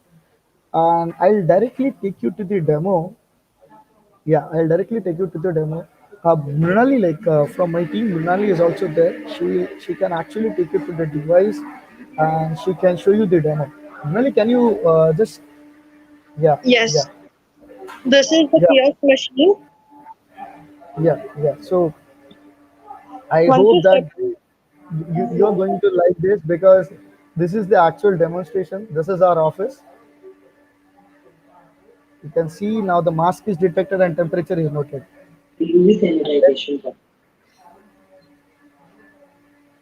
There is no touch. Like this is a process of UV sanitization. The doors are automatically opening.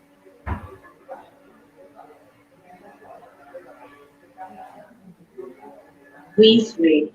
Accessory UV sanitization is under process. It See, will take a few seconds.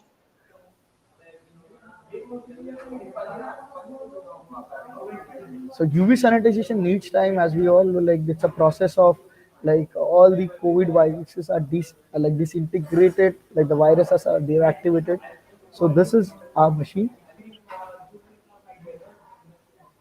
So Mrinali, can you like zoom out? Like yeah, yeah. Now you can see. Sanitization complete.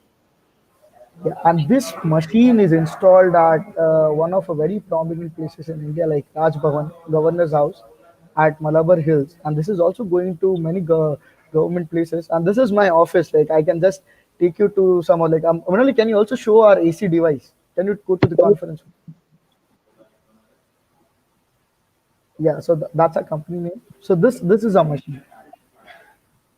Yeah, so this from this like we get to know all the IoT part like on off AC on off temperature set point control, and even you can like have the predictive maintenance part. No, like yeah, see this is our AC. Can you guys like just switch off the AC? Yeah.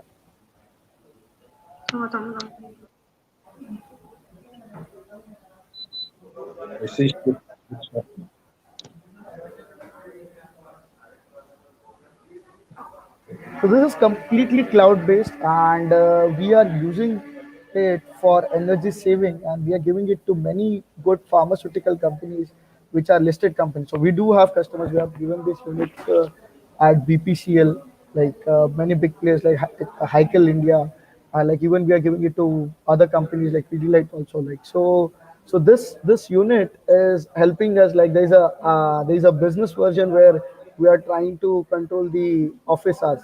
So you can see this machine. This is completely made in India, right from the designing. I have a very good team, like in design, in like in terms of firmware, hardware team, and complete like our. You can also see the so the whole infrastructure, right That's from your yeah, right from sensor-based devices. Munali, like yeah, it's okay. Like Munali, like we can also see Munali. Yeah, future items in the UV sanitization box.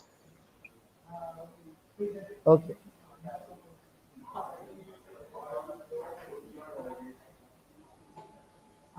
So you can keep your phone here.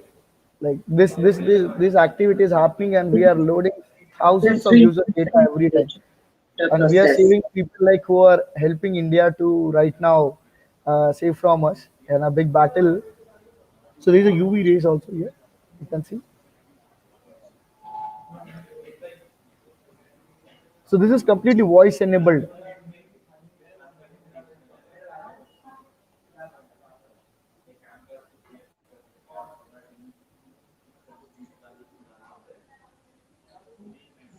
Sanitization complete.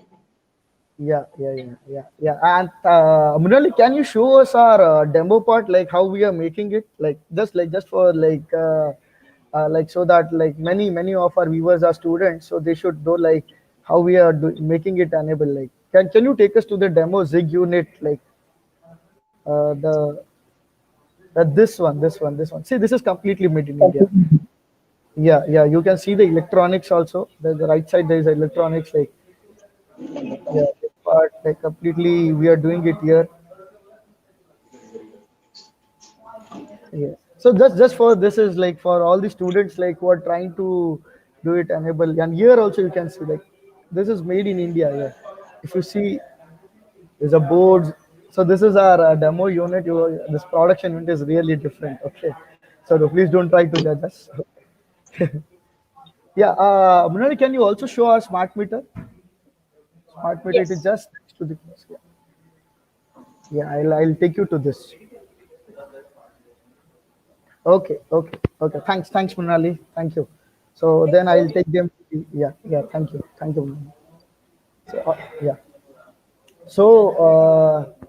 So like I am. So I won't take much waste your time like going into PPT and again come back and like this was our demo.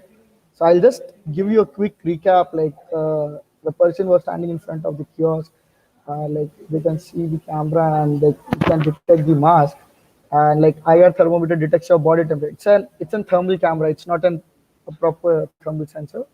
And then the person is like they put your keys, wallet. You must have seen the mobile phone, like what Ankush has, like he just put in the UV box, and once the UV sanitization process is complete, the box open like and sanitize. And this is completely touchless and there is no human interaction, and we are reducing the risk like by involving a in every places like banks you see a person is holding a thermometer and there is a human risk involved there. So this is completely touchless. So our concept this we started ideating it in March, and our product got ready in this September, and we have delivered this unit at prominent places like Raj Bhavan, some big institutes. Okay, and this is a disinfection box. This is a part of a machine. This is going to like all the cafes in Mumbai, like many cafes in Mumbai, and this is a saving meter. I'll take you like this meter helps you to track real-time energy consumption for all the like real-time energy consumption. So I'll directly take you to the portal here. So I hope like you guys are seeing my screen. Okay, so Yes, sir. yeah, you can see my screen, right? So I'll just show. So if you see this meter data, this is the monthly data. And if I change, here I can see an hourly based consumption pattern. This is in watts and this is the time. 4 o'clock in the morning, 8 o'clock, 12 p.m., 4 p.m. in the evening, 8 p.m. Okay, so this all consolidates here and we get the exact consumption pattern, and then we tell our consumers like where they have the scope of energy saving. and then we install our aircon module. So this is a process what we do it for a particular business to business consumers, and this is happening right now with many customers. Like we tell them like you have this meter first, you exactly let us know what kind of energy consumption pattern you have, because data speaks when data speaks, and this is a real time. So I'll tell you how real time it is. Today is October 28th. So the time is 12:51. The last ping was 12:51. So every 3 minutes we are capturing. Okay, so this is like so aircon is there, and then we install our this Astra based module, and with this help of this module, I say like everyone might be observing like how we are saving energy, right? So let us take you to very good. Uh, so here we have a very good feature of office hours and temperature. You see, like there is a constraint of office hours. Like after 7 p.m., if anyone tries to open, like on the AC, our living things portal automatically turns it off. And sometimes you see in some areas people try to decrease the set point at 16, 17, but our living things module try to increase it at 24. Like they just like the automatic update is there. Okay, so this is one thing, and we have an enterprise module where we also help users to do maintenance tracking. So some of our installations are here, and we do have some thermal camera solutions also with it. So like for to go in detail, like I need another hour to go into it. So I'm just taking some bits and pieces from here so that at least like you guys have enough idea what is IoT and how real time we are creating the impact. So I hope like all our four products are ready. So our we do have customers like BPCL. We have done for saving gyms for a V4S gym, and so this is what all four products we have. And thank you guys for your time. And I hope like I'm waiting for the questions, please.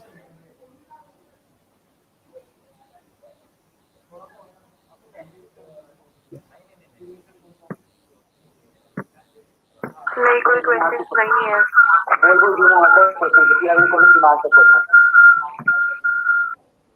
Thank you so much, sir, for such a wonderful and fun session. I am sure everyone loved the demonstration part. It was very Yeah, interacting thank you. and like the things were very good. And now I would like we would like to virtually present you a small token of gratitude. Yeah, yeah,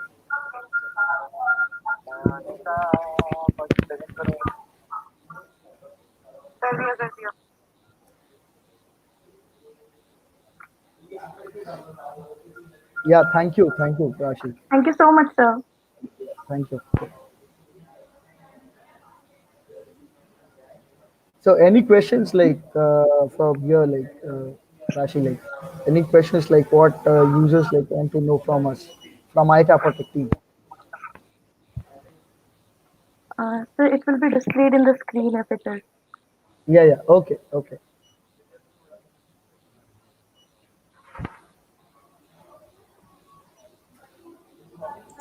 Sir, we can wait for a while if you are okay with it. If someone Yeah, has a question, we'll be adding it. okay. Thanks, Prachi.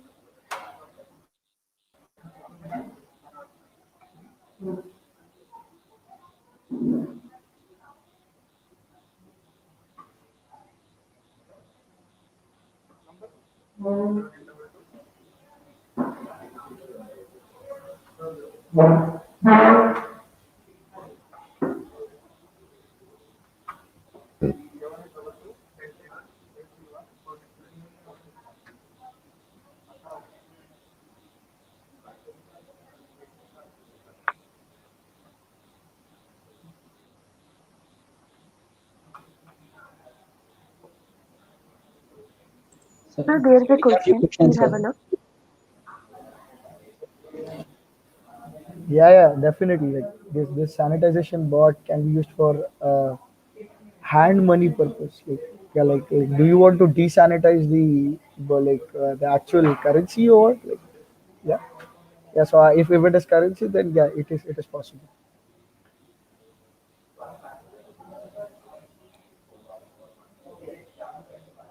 how can we be more innovative with IoT? Yeah.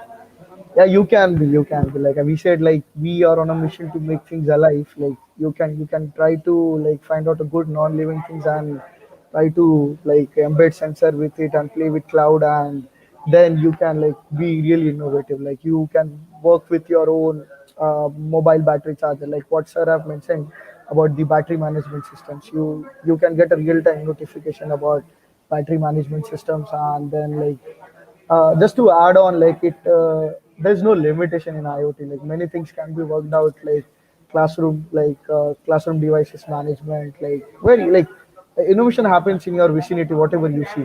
Okay, and it has to be in that way. You don't have to be think too big. Like you have to start something small, and then like someone loves it, it becomes big. Like with the course of time. Yeah. Yeah, hopefully, like Mrinali is reading this message. Okay, cost of installation of that sanitization machine. So, so there are ranges like what we all are offering. Like we definitely will come back to this point. Like, hopefully, this is not a commercial session for all of us. Okay, so writing right good value to the end user. You can directly write us connect@icapotech.com. Munali or someone in the team, they'll connect with you. Yeah. Sure, sure, we will do that. Yeah, sure. And hopefully, like we all love to work with students. Like if they have, and we are ready to collaborate with AICT, as what Punya sir has also said in the morning.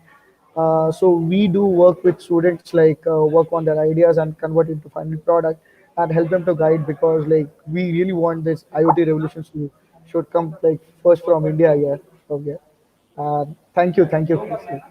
Thank you so much, sir, for this wonderful session again. Yeah. Okay. Now, for the next session, I would like to invite Rupak. Rupak, Thank you, Rashi. Can you hear me? yes. Yeah, you are audible. Without any further ado, I'd like to take an opportunity to welcome you all to our next speaker, Mr. Kamaljeet Singh Kukreja, Smart Cities Business Head for India Region, Schneider Electric. Mr. Kukreja has led one of the biggest projects of smart cities for Naya Raipur in Chhattisgarh state from Schneider Electric, and hence, Sir will be focusing on the topic IoT enabled first greenfield smart city of India, Naya Raipur, in his session. You all will be obliged to know that Mr. Kukreja has pursued his electrical engineering from none other than our own Birla Institute of Technology, Durg, and then completed his post-graduation in management from MDI, Gurgaon. Mr. Kukreja has more than 14 years of experience in fields like business development, sales, marketing of smart city solution, automation, and electrical solutions. He has completed a couple of leadership training programs with Schneider Electric in Boston, Istanbul, France, and MDI Gurgaon. Sir, we are really thankful for you for taking some time off your busy schedule and joining us in our event today. Now, I would like to hand over the platform to Mr. Kukreja for the session. Sir, Thank you. Thank you very much. Am I audible? yes, sir. Okay. And my screen is visible to you all? Yes, sir. Okay. So, okay. So this is a matter of proud privilege and honor for me to be here, first of all, and having studied from BIT and presenting in BIT on this particular topic, which is very, very close to my heart. So thanks a lot for this opportunity. And well said by Mr. Punia that we should apply our learnings. So I've been trying to do that, which I've learned in 4 special years, which I have spent in BIT in my career so far. And I'm proud to share the story of Naya Raipur in Chhattisgarh, where I'm born and brought up and studied then, um, and applied my learning and converted into the IoT enabled India's first greenfield smart city project, which is Naya Raipur Smart City and now called as Atal Nagar. Having said that, I have been given a tough task for two reasons. To present between you guys and lunch, which is always a tough task, and the second task is to to present in front of dignitaries like which all were there, including my head warden, Mr. Arora, now who is the principal of the college. So for these two tough tasks, I would like to break my official or a business presentation into a type of a story. And let me tell you, this story is not a fiction. This is a real story of Naya Raipur. So I hope I'll be able to keep you awake. I'll have, and I'll not become a bottleneck or a hindrance for your lunch. So let me start the story. Uh, this tough task was also given to me myself and along with one of my colleague one fine day in Raipur management when I met them. And you all know about Naya Raipur, right?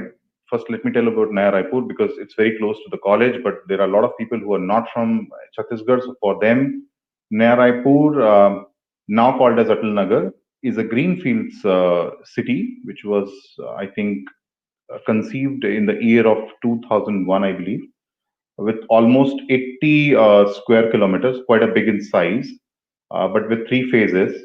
And it had a theme of smart city from the day one. So it had a concept of smart city.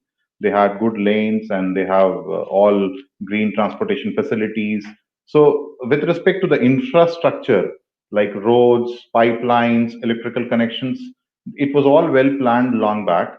But till the time of 2016, IoT didn't come into the picture.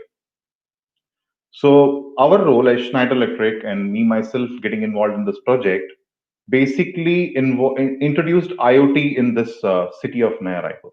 So as I was sharing about the story, so when I was sitting in front of the officials of Naya Raipur, they gave us a very different kind of a task. So what they said was, we want our citizens to be very happy. The city should be livable for people, and the life of every citizen should be on. In terms of electricity, we say on means on. So we had to ensure that the life is on everywhere for everyone at every moment in the city. Okay, fine. So we also got to know about a concept of city livability index from Ministry of Urban Development, which they introduced for smart cities. So what they said was, how do you define a city smart? So they broke this parameter into four pillars, which was one was institutional, social, economical, and physical. So the challenge was a one-line challenge. Sounds very, very simple, that the city should be livable. Now, for us to convert it into IoT and how do we make a city smart using an IoT, making city livable was a challenge. So we use this graph to kind of move on. So what we thought was, Schneider Electric, as the name suggests, is primarily into technology. We are a French company, 180 years old company, having done a lot of projects worldwide in the field of smart grid, water, um, surveillance, buildings, and a lot of things. But how do we collaborate everything in one piece in the city of Naya Raipur to make the city smart? So what we felt was, out of these four pillars, we can touch upon few pillars and make them smart using IoT, and let's see the end result. So here we move on.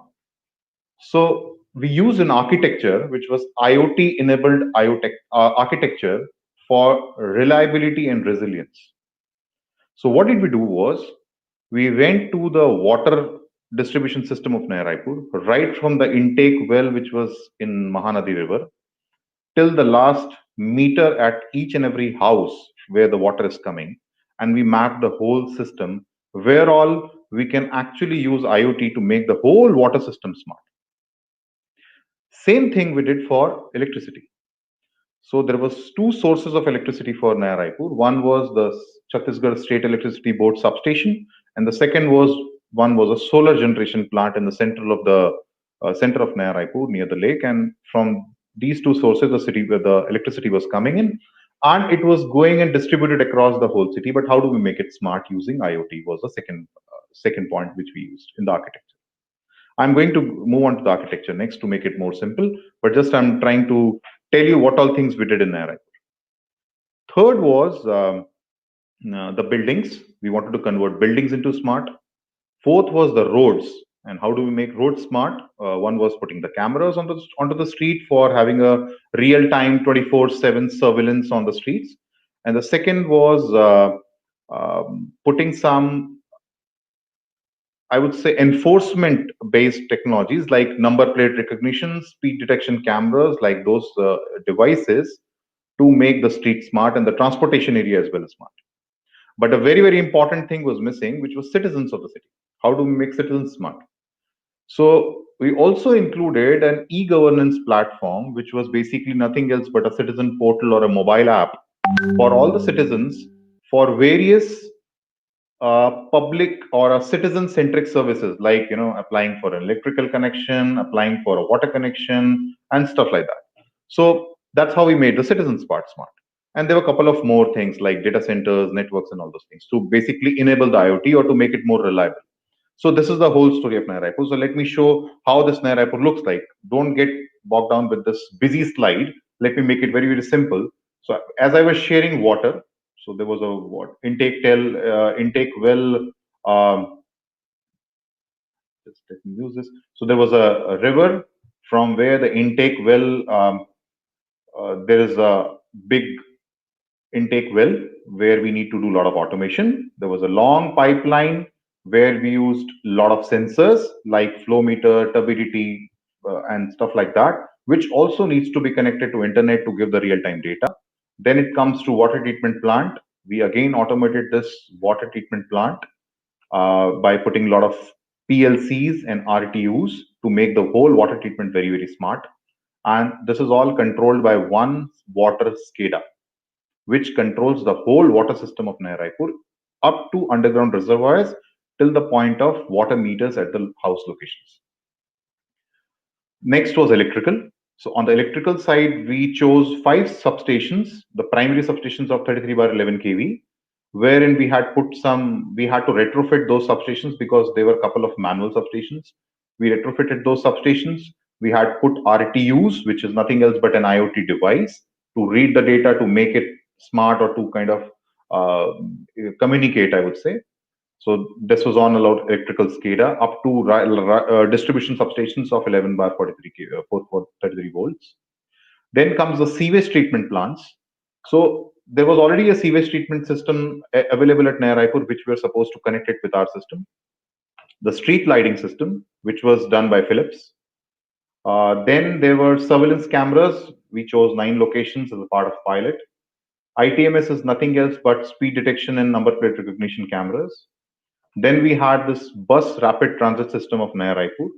And then we had buildings. And when I say smart buildings, means right from a X-ray metal detector machine to the lift control, to the HVAC control, to the lighting control, to fire systems and all those things. Everything in the building was smart at one common point called as building management system. So everything was connected on fiber optic and was being managed at one central location of command and control center. So this is a nerve center and a hub from where the whole city of Naya Raipur is controlled and managed with the help of all these IoT devices. So this is how we applied IoT to make the city smart. Moving to the next slide. Sorry. Okay. So as I said, there was energy. So we made the devices connected. Then we had given one SCADA to control these electrical devices. Similarly, in water, we automated the devices using IoT. Then we get water SCADA to kind of control the whole water system. We did it for building, transportation, other things. And then we gave citizen-centric portals with e-governance. And most importantly, there was an IT layer wherein we also integrated with government's Bhuvan portal of geographical information system, and this was a command and control center. And everything came from Schneider Electric, our own softwares, our own solutions, and all, except the e-governance from where we partnered with an IT company. So these are some screenshots of how does it look like, whatever stories I have told you so far. E-governance. So this is how single window access, GIS-based land and estate management system. Like you can buy land from this portal.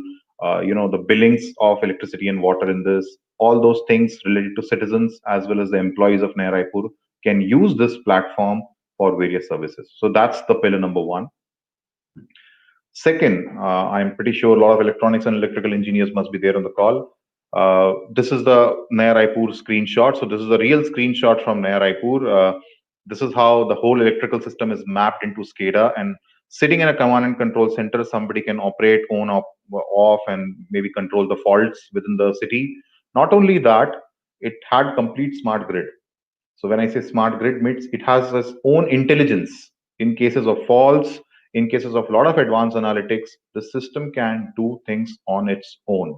So it is not just SCADA, it is advanced distribution management system, which is a very, very high-end smart grid software within the electrical side. So this is what you can see is there. Next is water. This is a one screen. You can have multiple screens. So like I think this was okay. This is an underground reservoir screen which I have captured. So you can see this is the pipeline with a lot of sensors and with real-time data showing in. So all this data is available on water SCADA. So the guy sitting used to do it, manually opening the walls and closing it, can now do it on the system by just with a matter of a click. But again, similarly, like electricity, water was just not SCADA. It also had some advanced analytics, like some intelligence. I can give you some examples. Let's say Naya Raipur is hosting a cricket match in the International Cricket Stadium, and the cricket stadium needs a lot of water there. So the whole plan changes, right? But at the same time, the water treatment guy cannot keep the water supply. He has to keep the water supply not impacted for the people who are living in the city, right? So he has to manage the balance. So for managing those balances, there are some advanced analytics. With a matter of a click, he can kind of manage it. Similarly, if there is any leakage happening in the whole city with respect to water, he can manage those. So in terms of water, there are a serious challenge in the country, and I remember till the time I've been studying in the college, this remains a common problem. And today in India, NRW, non-revenue water, which is the water leakage, is a core problem. These kind of softwares help us saving the water. So there is no leakage because of these softwares can detect the water leakages and all, and we can repair it immediately. Next is building management system. So we converted the normal buildings into smart buildings.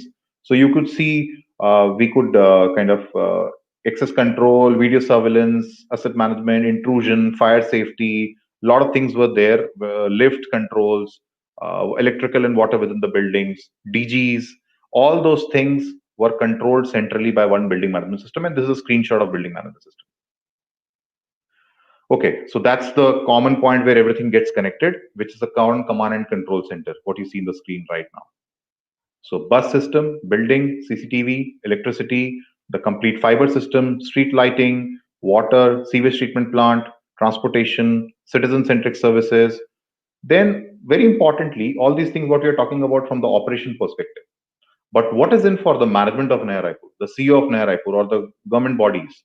So there are KPIs, and one of the KPI is livability index, from where the story started. That are people happy? So all those things are monitored in this KPI. Workflow and assets are nothing else but the asset database of a lot of assets. Incident management, just park this point for the time being. In the subsequent slide, explain that what is the purpose of having this smart city. What is in for people having this smart city in place? So let me explain in the terms of incident management system. So you can see some pictures of command and control center. This is how it looks like, and it's a real picture, by the way. So this is a geographical map of Naya Raipur, wherein you can see a lot of assets, some cameras, some dashboards in terms of power, things like that. So in a nutshell, how this IoT thing actually works. So I've just summarized this in one slide. And in Schneider terms, we call it ecostructure. Every product, just the presentation before me, what they were saying is non-living things can become living things by using IoT. Same thing we have applied in Naya Raipur. We converted all non-living devices and gadgets into connected products. May it be an electrical device, may it be a building device, may it be a water device. With the help of an IoT, so they are no more a product. They are called as connected product. The next is the edge control. So we have softwares like SCADAs and building management systems and stuff like that, which help or which basically enables the control with the help of this. Maybe it can be a cloud-based thing or on-premise thing, but with the help of this SCADA, you can control these devices across the city. but that's not enough. Because when we talk about a scale of Naya Raipur of 80 square kilometers, when the city will be populated, when the city will be having a lot of people, a lot of systems in place, a normal human brain cannot control. You remember the single line diagram of electrical system? Nobody can actually really put his advanced brain to solve the complex solutions. We can solve numericals on our notebooks, but we cannot solve these kind of situations because they will come on a war footing basis and you will have to take decisions. So for that, there are advanced analytics. And all these advanced analytics are also implied in Raipur, like ADMS, I explained you. I'm not going into the technical details. Command and control center, the water leakage management systems, asset management systems.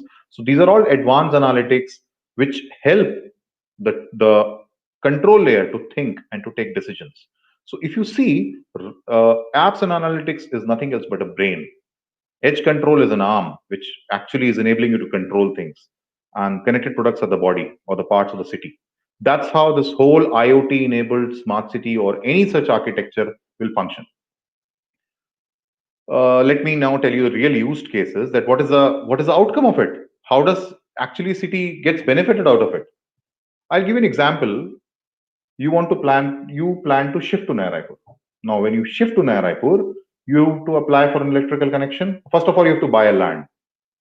You can apply a land from your mobile phone. The moment you shift in, you have to apply for an electrical connection. You can apply for that electrical connection from your mobile. Let's say you shifted, you applied for an electrical connection from your mobile. Now, for Naya Raipur, you're already a user in a GIS map. And one fine day, there is a power cut at your home. And you call I can't call it 911 in India, but that's the purpose of having a smart city in Naya Raipur. You can call them. So there is a power cut at my home. Now, this software can immediately trace that there is a power cut. This is the reason of power cut. This is the probable solution. This is the probable spare available for repairing the fuse or whatever it is. And immediately it can be repaired and rectified. And because of the advanced analytics, sometimes a phone call is also not required. Normally things will be getting repaired on its own because of the advanced analytics. But there are a lot of benefits. I'm not getting into the details.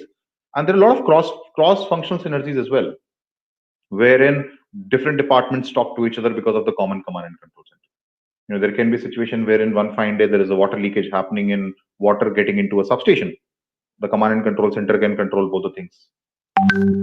So that's how it is. And there are then reports and dashboards available for senior level executives who can, on real time, tell that this is my city's livability index.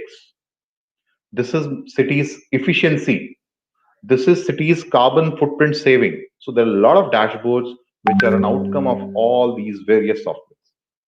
So you can see a lot of increase in efficiency for both operators as well as for the management.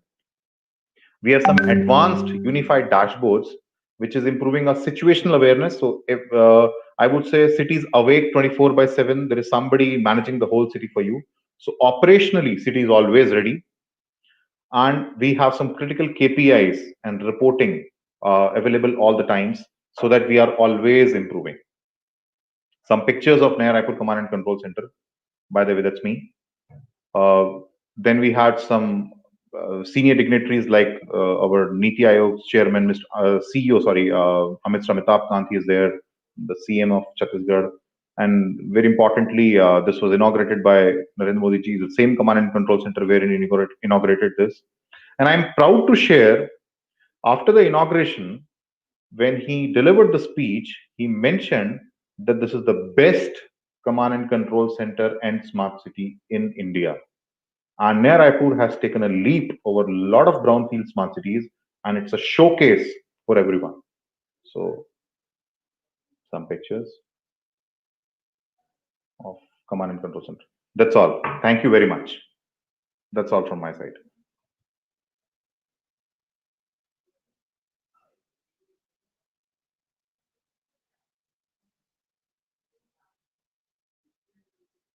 I'm open for questions. Hope I was audible. Thank you, sir, for a wonderful presentation and also for shedding keen light on key insights of architecture, infrastructure, and planning of the smart city project of Naya Raipur. And now we are open for questions.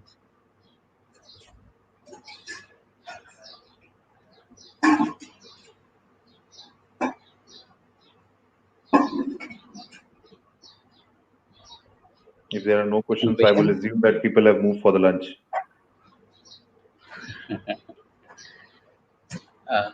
We'll wait for a couple of minutes. Sir, they haven't moved, sir. They have been thanking you in the comments. I can show you the comments. Thank you, sir. Thank you.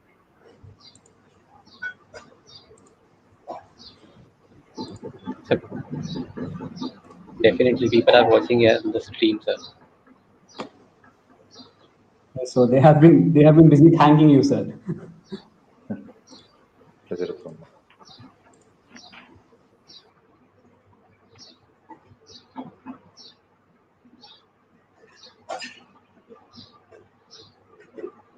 Okay, sir. So moving ahead, I would like to take a moment to present you a small token of gratitude on the behalf of Bhilai Institute of Technology, sir. Thank you. Thank you very much. Thank you, sir.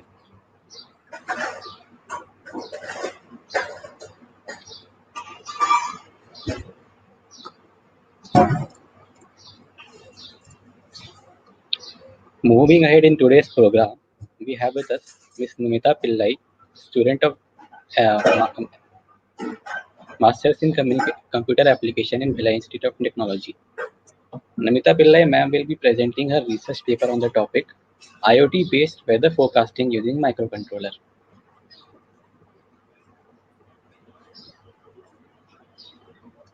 Thank you so much.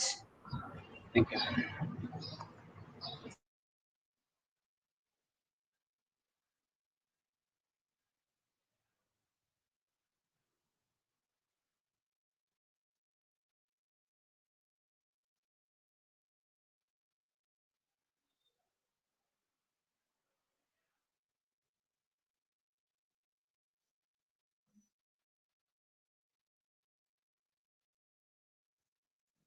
Warm greetings to everyone present here.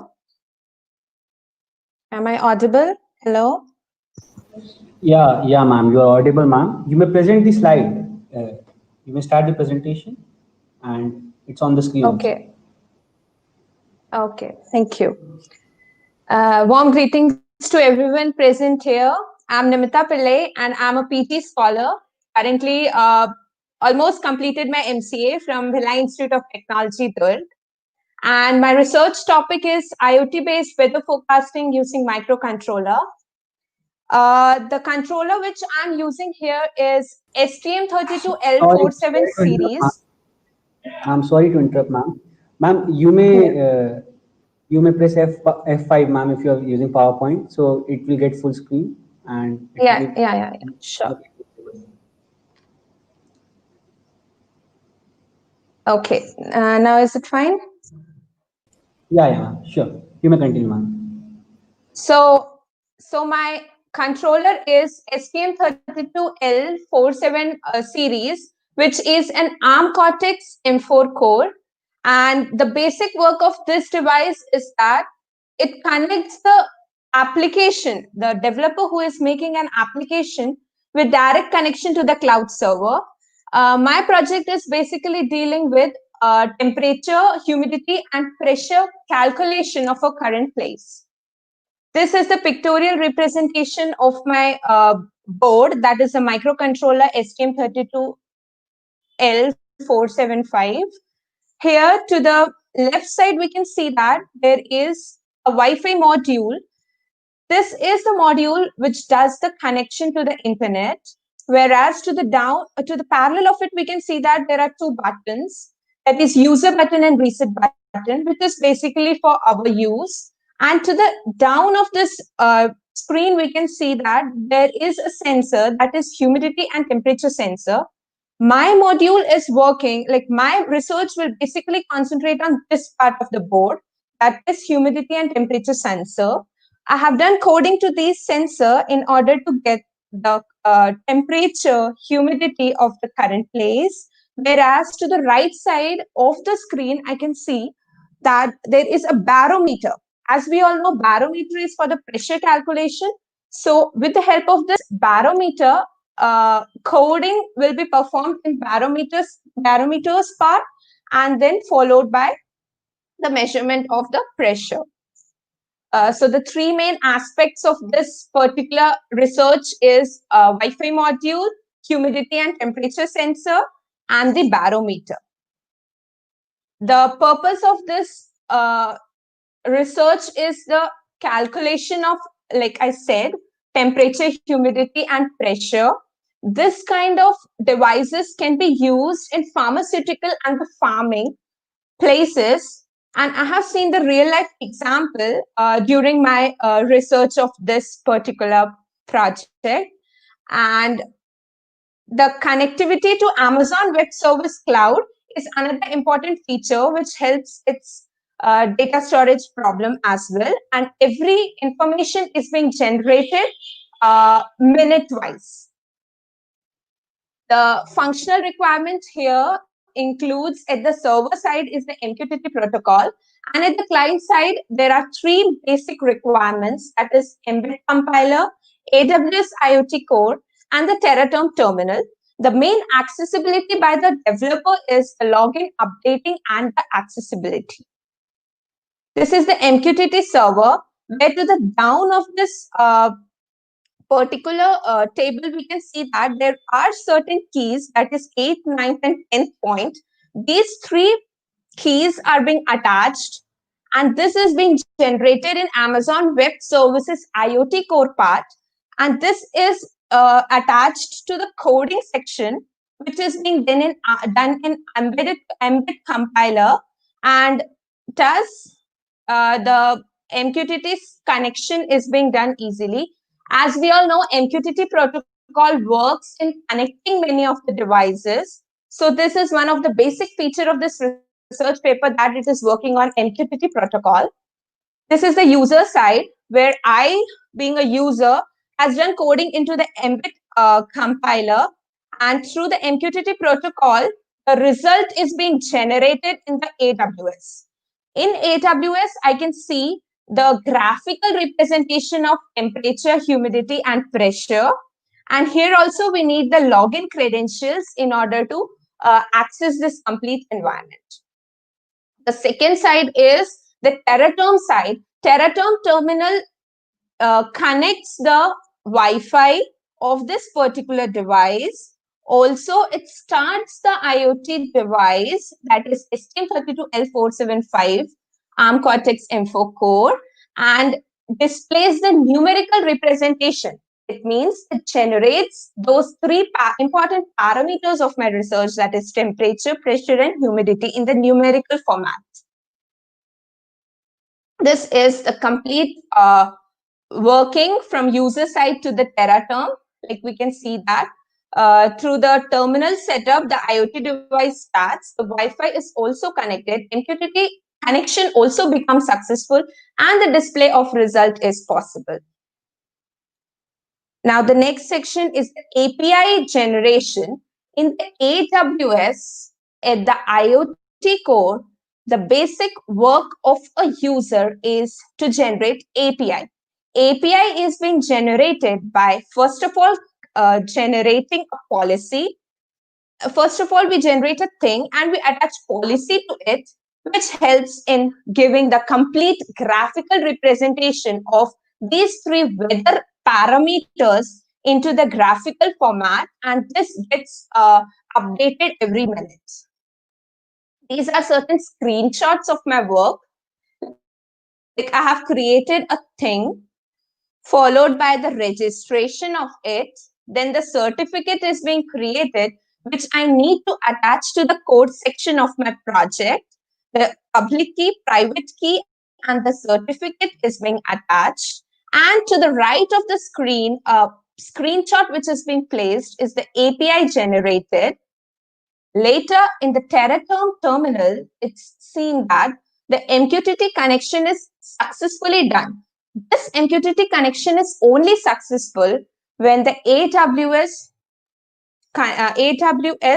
makes use of the IoT device which I'm using, that is STM32L47 microcontroller. And then finally the device starts and MQTT connection becomes successful. To the background of this is the embed compiler, where all my codings and the keys are being attached. This is the graphical representation of my temperature parameter. This is particularly on the AWS environment. Say that this is a research being proposed by me in consideration with farming farming field, pharmaceutical field, and many other fields which actually requires the weather pre-assumptions. So it's a unique method of measuring the parameters of weather. Weather reports are very accurate, and its main function is that it is a combination of hardware and software.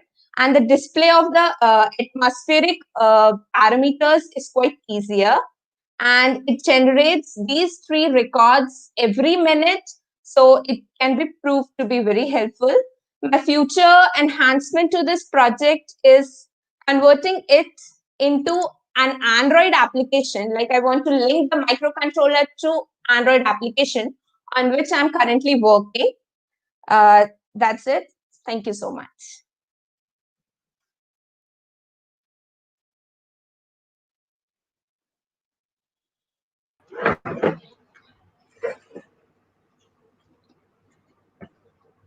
Thank you, Namita ma'am, for the wonderful presentation. Thank you.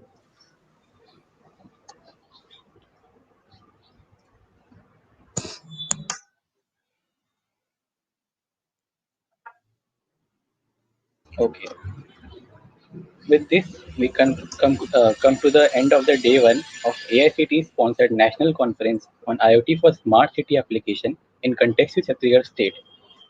I hope you all learned something new, and all the sessions have sparked an interest in the field of Internet of Things in you. On this note, I would like to thank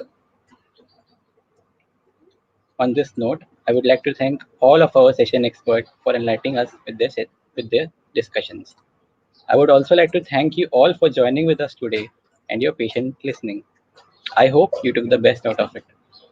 To conclude, a feedback come attendance form link will be dropped in the chat of the live stream for you all to fill. And this link will also be used for the generation of e-certificates. We hope to see you tomorrow. Thank you so much. Goodbye, take care, and stay safe.